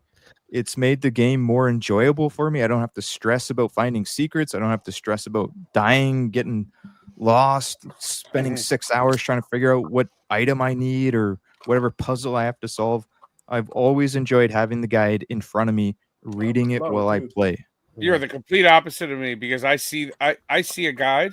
I don't consider it cheating or anything like that. I see a guide and I say, I'm not opening that fucking book. I'll just fucking get mad and throw the controller at the TV. I'm not opening that fucking book. Well, as the games get more adept, man, you need a strategy guide to help the flow of the game because a lot of people will say, man, I'm stuck on this part forever. I'm going to play something else. So. Oh, I got an easy solution for that. It's called the fucking power switch on the console, and you walk the fuck away. I've been using strategy guides my whole life. Like Resident Evil, I would have never been able to figure out those dang puzzles. I use a strategy guide for all of them. That shit was like YouTube before YouTube. Yeah, exactly. Yeah. Oh, YouTube gets me through a lot of games these days. Because I don't have the patience. So I just fucking... Sean, you're also a cheater. Get the fuck out of here. Well, at least I played the game. You just watch the walkthrough and consider it played by you by watching the walkthrough. Oh, that's not cheating, dude. That's just that's doing it the right way. Fuck you, dude. All right, Reggie, you ready? Oh, it's my turn. Yeah, you're up, dude. I'm ready, man. Bring it home. Let's get this going. We have Crazy Racers for the Game Boy Advance, one of the hidden gem racing games that a lot of people do not know about. Now, John, I got this from our buddy Scotty from Minibox. Nice. He was selling this at the convention. So if you like Mario Kart, you'll definitely like this game. It's kind of cool because it goes over a lot of Konami's franchise games, like a Poppin' Twin B, like one of the soundtracks of that game are in here. As you can see the bells. This is a Poppin' Twin B level, which is awesome. But man, no people slept on this game, man. It is really a lot of fun. And I don't know how people did it back in the day, really, if they really got a bunch of Game Boy Advances, put them together and played these games. But man, when you do put it together, it is so much fun. I mean, you don't have to worry about lag or nothing like that. I mean, these games are legit when you play them co-op with friends or even just going against a computer, man. An amazing game that people need to try out if they get a chance. Sean, would Sean buy it? I asked that question. Would Sean buy it? Sean would buy it. Okay. Sean would definitely buy it. But we'll buy it though. That's crazy because we know Will doesn't like racing games. No, I won't buy it. Sean is actually mad that Reggie did not go. Sean, would you buy it when it was in your hands? And I would have had an opportunity to buy it, probably standing right next to you. Not yes, Radio that is going on. So next game here, I know I talked about it on the channel before with a pickup, but Beyond Good and Evil, the Switch version. I love this game dearly, so I had to get the Switch version at the convention. If you have not played Beyond Good and Evil, you are missing out, man. 20th anniversary. We're hoping that this game will get the sequel to come out because for some reason Ubisoft is holding it ransom. They want to make sure they get as much money as possible before they possibly release it. But I still have my doubts that the second game will get released. But what we got with the first game was amazing, and it showed a lot of potential that the older systems had during the 6th generation with the PS2, GameCube, and Xbox. Totally a gem on that system and a gem on these systems. So definitely pick this one up, guys. You'll have a good experience with it. Okay, moving right along. You'll like this one. Victory Heat Round. Yeah, dude. I found this came in actually today. Nice. Nice. I know you were looking for it. Yeah, well, I was going to get it from the London Run store, but they were sold out. So I said, oh, well, Amazon's going to have it. So it finally arrived. I remember this game when it was in beta stages, like when they were first trying to get a Kickstarter for it or something like that. You know, it came out on PC first. And I had a feeling it would get a physical release, and thank goodness it did. I wasn't sure who was going to publish it, but of course, Limited Run jumped on it because they're looking for games like these. But yeah, man, racing games like this, dude. And Will, I know you're not impressed. Well, maybe you're a little bit impressed, but you just wouldn't buy this. No, I'm not impressed. No, I wouldn't buy it. You don't like drifting and racing, like it's unsafe or something like that. You like your racing just to be. Do you guys remember Micro Machines? The ones you put the penny in the back of. That reminds me. Well, it's like Penny. It reminds me of Penny Races. Penny Races on the Game Boy Advance, definitely. But still, it shows like a lot of fans of those games decided to develop their own game, and now they made something even better. So, would Sean buy it? I just double checked my inventory, my collection. I'm surprised I don't have it. I thought I did have this. So, Sean, now's your chance. It's on Amazon. Unless I did not put it in my fucking app. So, oh wow, make sure you check before you buy. Yeah, I'm gonna have to check. I got a pile of games that need to go away, so I'm surprised I did not buy this. I don't know what the hell's the deal with me. I must have been sleeping that day. No, I want this. Yeah, definitely. Right on. You know what? I originally turned this game down. I remember when it was for sale on limited run, and I turned it down. And after seeing your gameplay footage, I'm starting to regret that. I think I did the same thing. I think I did the same thing when it went up on pre-sale. I was like, I'm tired of this fucking. They're putting out a lot of shovelware shit. This one is definitely not it, man. And also, guys, it is available on Amazon, so you don't have to jump through any hoops to get it.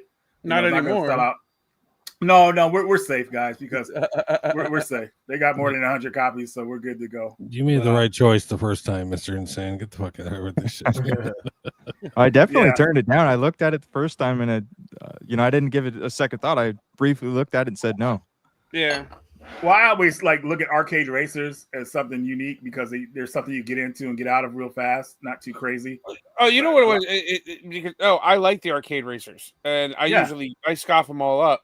And they came out with an arcade racer right before that. Oh, it was Slipstream. Yes, I almost bought that, but it was and I bought that, and a week later or 2 weeks later, they put this on pre-order. I was like, you know what? They're just tired of this. It's too much. Yeah, exactly. That's what it was. That's why I didn't do it. Yeah, too much. But yeah, here's this game. Definitely check this one out. And this one I picked up because of DG. Trickin' Snowboarder. Oh, it's by Capcom. You get to pick Resident Evil characters. Well, you get to unlock them. Oh, yeah, I knew you liked that, James. Claire Redfield, after a night in Raccoon City, the next day she kind of just goes on the slope. So. That's crazy. That's crazy. I mean, after what they went through in Resident Evil 2, man, they got to wind down. That was a lot when they went through. Yeah. But I looked at a lot of snowboarding games, and Capcom was one of the companies that wanted to kind of compete with the Cool Borders game that came out on PlayStation. So companies were actually picking up a lot of these snowboarding games and trying to release them, and these are one of the better ones.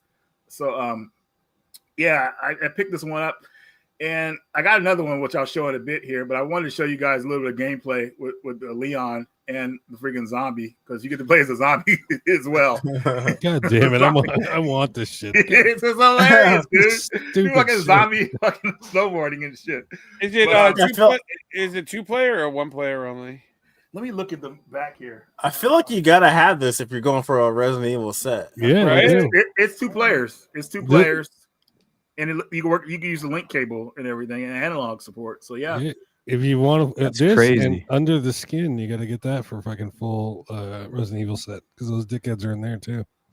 Yeah. So yeah, there's that one, man. Definitely check this one out, guys, if you like snowboarding games.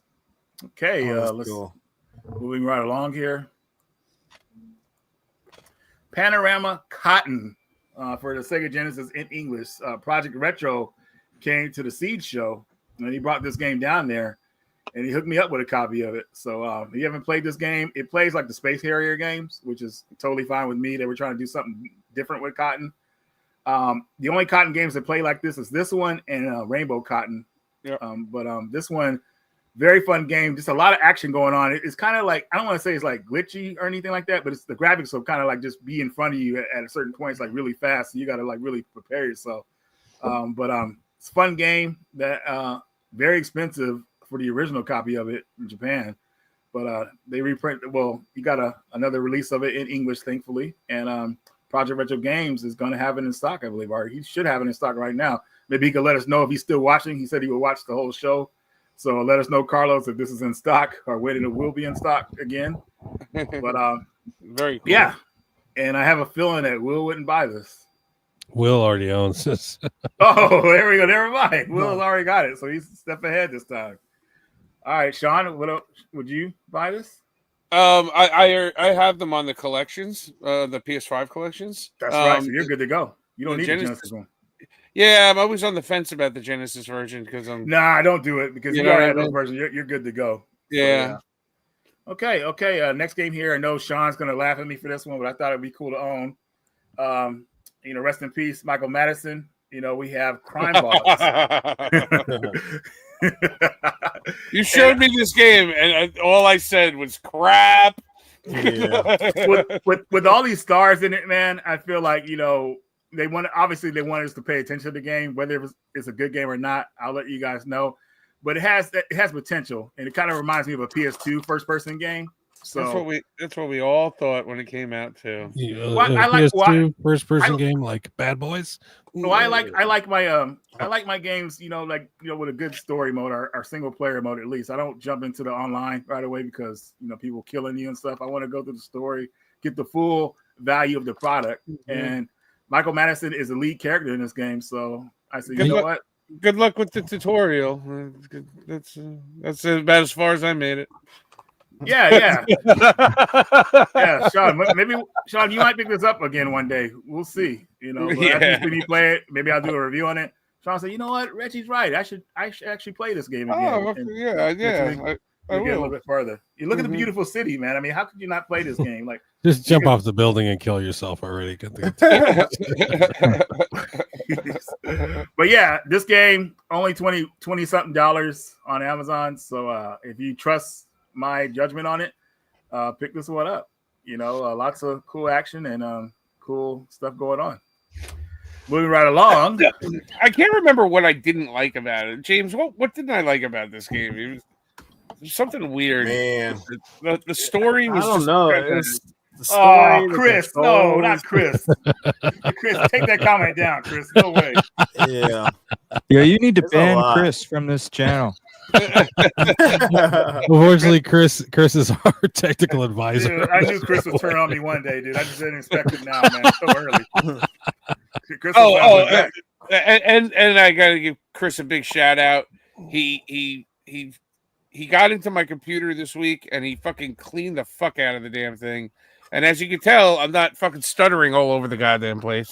Thank you to Chris. No, your computer's running awesome, dude. Good looking out. Send that porn out. Thank you, Chris. Yeah. You can't get rid of it. Just got to find a way to keep it. So there you go. Right, Sean? Yeah, man. That's the way to do it.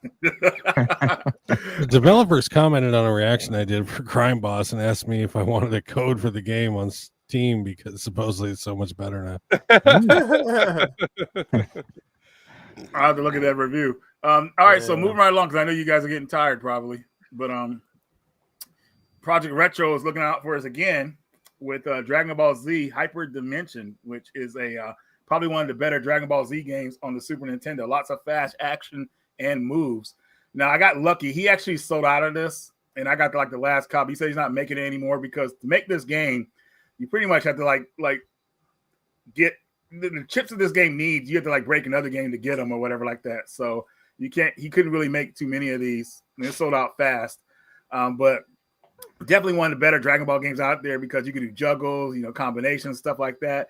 And that wasn't really well known on the Super Nintendo from the games I played. Maybe Street Fighter, of course, but not in a lot of other games. You do a couple moves, knock the enemy back or whatever. Like you see what Vegeta just did with that attack.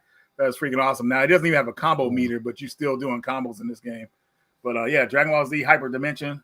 Shout out to Project Retro Games for putting this together. Yeah, that's cool.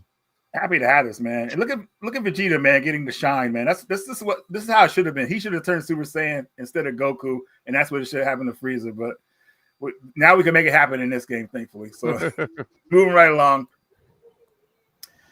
we have this game, P47 2MT. I don't know. I never know how to pronounce this game, but it is a shooter that was created back in the day, but it never got finished until now. I believe they released 35 years later, which is insane. I like that the game has gotten released on the Genesis, but I think it should get a more of a wider release because it's a miracle game. Like it wasn't supposed to come out. It finally did. I don't know what was behind it coming out finally, but I'm happy that Retrobit, I think they're the publishers of the game. Yep. and they help make it come out. So the reason I want this on more platforms, because I don't really bust out the Genesis too much anymore. You know, it's like, nah, you know, I'd rather this be on something more modern, but I'm totally happy with it being on Genesis. If you're a Genesis enthusiast, celebration, because this game is finally out. What are you gonna say, Sean? Believe me, Limited Run will come out with a fucking Switch version. Yeah? Of course they will. Why wouldn't they? Yeah, they will. Or maybe no, because a lot of the retro bit stuff that comes out on the Genesis cartridge, and then like 6 months later, like, you know, they announce a Switch version or something like that. Or worse, it might get reprinted, right? Get reprinted next game. The other snowboarding game, Freestyle 99 Boarding, or Free Boarding 99. Hey, you're about Capcom game. You're about the slopes this week, huh? Yeah, dude. Like after DG showed that game, I was like, yeah, man, because I used to like a lot of these snowboarding games. Like I'm a big SSX fan. Like you guys remember that series on the PS2. Yeah. But PS1 has some good snowboarding games too. I mean, the Cool Borders game came out with 5 Cool Borders games, so you know it had success. Right. Even though I like Cool Borders 2001 the best, but yeah, people wanted to compete with them because those games were making money. So Capcom published 2 snowboarding games, and this being, I don't know if this is before Trickin', it might be after, I'm not really sure, but they were actually pretty cool. I mean, some of these games are actually better than Cool Borders. So good soundtracks, things like that. So, you know, these games were really a lot of entertainment back in the day and still are. So definitely. I had to give this one a chance. I'm going for like a snowboarding set on my PS1. I want to get some of the other games like the MTV ones as well, because they have soundtracks and all kind of stuff from the 90s that's like really, like, to me, like awesome. So got to pick it up. So yeah, there's that one, and let's keep it moving here. Oops, controls here. Let me see. So we got the what is this called again? The Console Heroes set. Console Heroes. So these are games and systems that kind of like transform into these toys. I'll be talking about these on. This is that bullshit I put in the chat yesterday saying, what the fuck is this crap? I think you thought it was like a system or something like that, but it's like the cartridges actually turn into like toys of the games and everything like that. So they're cool, like collector's pieces, like to set up on a wall on a display, which I think are really cool. But yeah, this is their first product, and hopefully if this is successful, they'll come out with some Super Nintendo stuff as well. But pick these up, and let's see what we got here. Where did you buy those? You get them on the website? No, they actually sent them to me for review. I was talking to the developer a couple months ago, and they were asking me questions about what do I think about this type of stuff, how much should they charge for them, and we were talking for like an hour. I'm sorry, go for it. Oh, go for it. No, they were just kind of just asking me questions about it, and they wanted to put this out and how successful I thought it would be, and they ended up sending me this. So I'm gonna review it here probably next week and everything. Yeah. But So the big box is the console, and it opens up, right? Yep. Yeah. And it's like a fucking fighting stage arena inside. Right. And the smaller boxes are the cartridges with the with the characters with the levels and everything that they're popular from. Yeah. Oh, and then so you can just fill up the fucking fighting arena. Oh, okay, that's good. I see that. I see what's going on now. Yeah. That's pretty cool. It's 40. I know it's $40 for the big box. What do the little boxes run? They're like 20. If I remember right, I got to go look at the thing, but I think they're like 20. I saw a link on Amazon. Yes, so they're on Amazon. I think for pre-order. So okay, that's what I was going to say. Right, and it even comes with a cartridge holder, so you can hold all the cartridges. Right on. Moving right along. It's pretty neat, but I was like, what the fuck is this shit? Fighter controllers here for the GameCube. Yeah, I love having the wireless controllers for the GameCube and Retro Fighters. It's not letting us down. I mean, these things are actually really cool, man. I'm so happy there's a company actually like dedicated to making like retro controllers. Do they come in colors for men? I mean, purple's my favorite color, so I'm not complaining. I love that. Yeah. The color of royalty. Mm-hmm. Yeah. So there's that. And moving right along here, shout out to Sean for this copy of Snow Bros. Wonderland. He looked out for me on this one, so I appreciate you, brother. I didn't think I was going to like this game, and I ended up loving it, dude. Like, this is actually Snow Brothers Part 3 for people. They just want to put the 3 on it because you put numbered titles on games, people are looking for the older ones, and it kind of just gets all crazy. So, but yeah, this is a really good Snow Brothers game, and it's in 3D now. So I guess they stepped it up with the same gameplay, but now it's in 3D. So definitely keep your eye out. This one you can find it for $20 on Woot.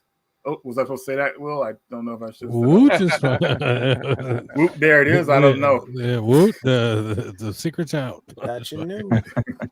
But yeah, thanks, Sean. I appreciate you on that one. And the last thing for Sean, I want you to watch this movie. It's on Plex. Will, you should watch this too. It's one of my favorite movies of all time. Stephanie in the Incinerator. Oh, wow. Jesus Christ. Don't throw your love away. Burn it. Yeah, and check that boot, man. The boot comes swift. You can tell, man. This movie is freaking awesome, Sean. It's 1989. It's totally 80s vibes, so you'll love it, dude. Yeah. I watched it the other day, dude. It's freaking like fantastic. The first time I saw it, I was just blown away how cool it was. It's not what you expect. And it's by Trauma. All right. So, Yep. It's already a guaranteed watcher. But from that cover right there, dude, I mean, like, oh my God, it's great. So, and that's it for me, guys, this week. That's it. That's awesome. Good shit. Right. Good shit, Reggie. Good shit. Before I forget, I just want to show this one to Reggie. Make sure you get this one if you don't already have it. This is SSX the fourth on game tour for the GameCube. Right. Because they added in the Mario characters. Yeah. Oh, nice. Okay. Thank you. Yeah, you would like this one. That one's different. Yeah. They did that. A couple of big E games. There was a basketball game I think they did also where they added in Mario and all that too. Yes, there was. Yeah. Yeah. NBA Street 3. We're on the home stretch here, guys. This is the final segment of the night. Where the hell is? Yeah, this is video game shit posting.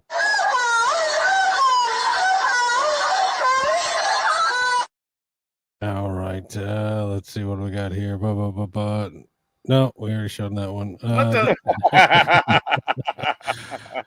Here we go. Here's our Bella. I don't even know what the hell it is, but there you go. There she's looking. People my age are talking about how wild Xbox 360 game chat was. Me, who never owned an Xbox and only had Wii with no Wi-Fi support. Uh-oh.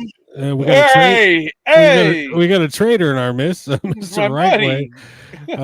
Men talk stuff out. Misunderstandings will happen. Sean Powers, it was great to settle everything and talk it out. And also to find out more like forgiveness is literally whatever. Fuck you, Sean. You right after that picture, I keyed his car. This is I put the peanut butter and jelly in the ass. I call it peanut butter and jelly ass sandwich, but you're gonna be calling it lunch. I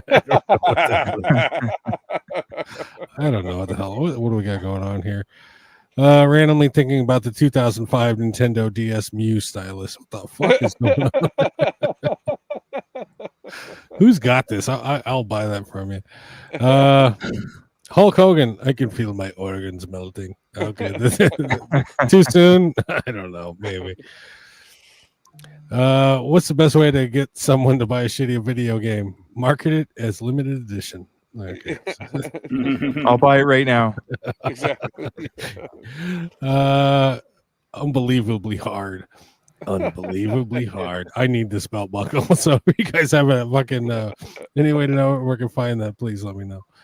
What's this? The gaming setup you want. The game setup I want. Oh, yeah, baby. Oh, that's porn. Get that shit out of here. I found that one. I just found my LDS. There's a history, X videos, X videos, and whore.com. Jesus, I don't know. That's a good website. We got an endorsement here. This edible ain't shit. 2 hours later. Okay. So. Jedi Run just super chatted. Thank you, Jedi Run. Oh, Jedi Run's back. Well, we haven't seen him in a minute. $10. Hello, gentlemen and lady Harley. Yeah. Away doing things the right way, but now I'm back for more punishment. Will has impressed me a lot lately with all the games he's willing to buy. Yeah, thank you very much. Will I think only passed on one of the games today. So. Yeah, just one game I passed on. Okay, this was dumb. Are esports real sports gamers? Yes, they are. Gym bros? No, they aren't. People named Michael. My name is Michael. Michael, when they sees this meme, it's not stupid. What's this? What feels like 20 years ago, what actually was 20 years ago. Oh, that's a shame. I know. I hate my life. Oh, this was over. This was topical. I don't need a Switch 2. I'll just buy the cheaper Switch 1. Nintendo increases Switch 1 prices. This one's for you. This one's for you, James. I want to name him James. I'm sorry, but the name is taken. You can have James 420, Slender James 69, or Thick Jim Triple X. So James, next week you're better. You should say Thick Jim Triple X. Exactly. And let's see, is that it? I think that what is this? Yeah, we showed that. Don't grumble at it, Sean. Oh, here's one more. Here's somebody's schedule. Wake up, crank hog from 10 to noon. Fortnite from 1 to 6. DoorDash, $200 worth of Wingstop, and back to cranking hog. Crank the hog. Did I show this one last week? When you spot someone working at GameStop with an Artworld setting games. Yeah, I guess I did. Yeah, and I think that's it. That's been that's this week's episode of video game shit posting. Where's the fucking goddamn? We get too much shit in here, James.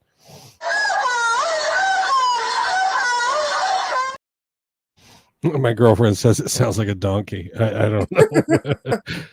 But anyway, man, 3 hours, 11 minutes, 18 seconds, and counting. I think is this the longest episode yet? It's one of them. Definitely up there. And for some reason, I'm gonna get yelled at over it. So there you go. Yeah, everything's your fault. But that sounds about right. Let's keep it going. Let's go 6 hours. Keep going. Let's do a fucking telethon. We'll start fresh. We'll go right back to segment 1. Brandon, I keep trying to tell them this, but for some reason, it's only 1 o'clock in the morning for me, and like probably like 8 o'clock for them. But dude, fucking big shout out to all you fucking weirdos who fucking hung out with us for 3 fucking plus hours. Yeah, thank you guys. I appreciate that. It's fucking great.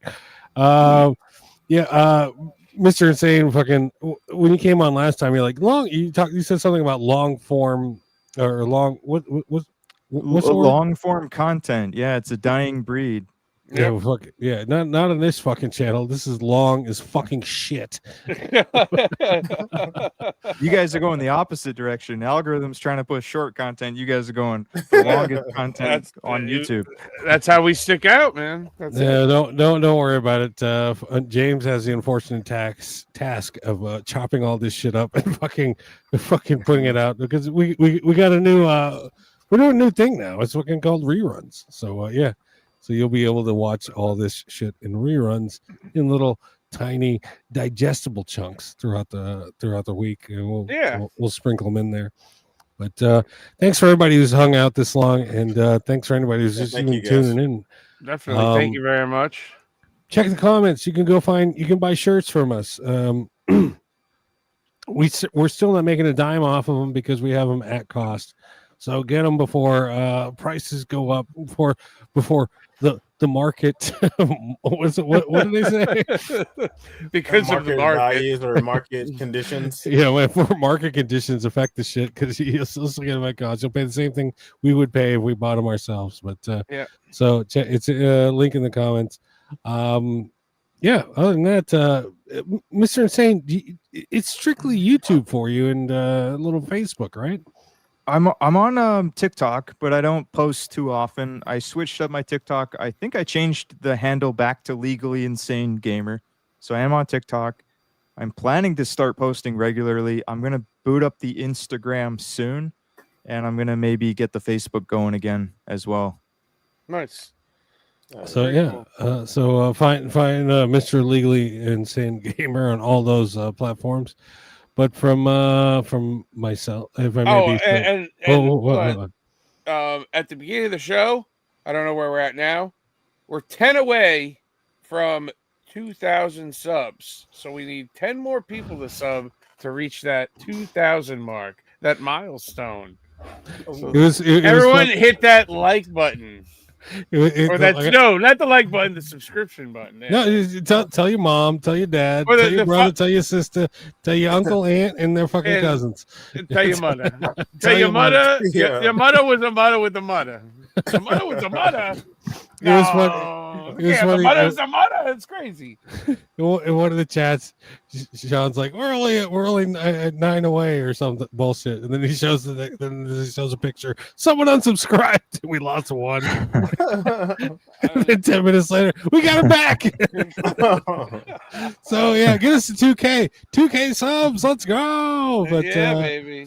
So yeah, tell your friends, tell your mother, tell your father. Put up a little flyer in the break room. You just tear off that little thing, and it's got PlayStationAintDead.com or whatever the fuck it is.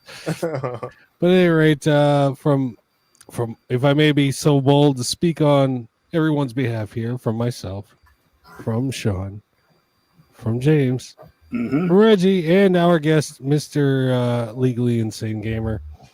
Thanks for having me on, by the way. Hey, thanks, man. It's always a pleasure. Appreciate you guys tuning in. Go ahead and crank that hog for the rest of the night. What?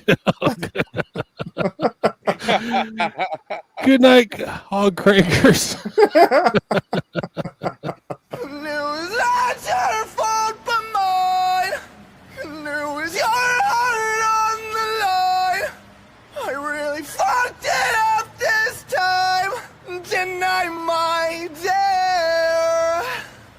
Deny my dear. PlayStation ain't dead.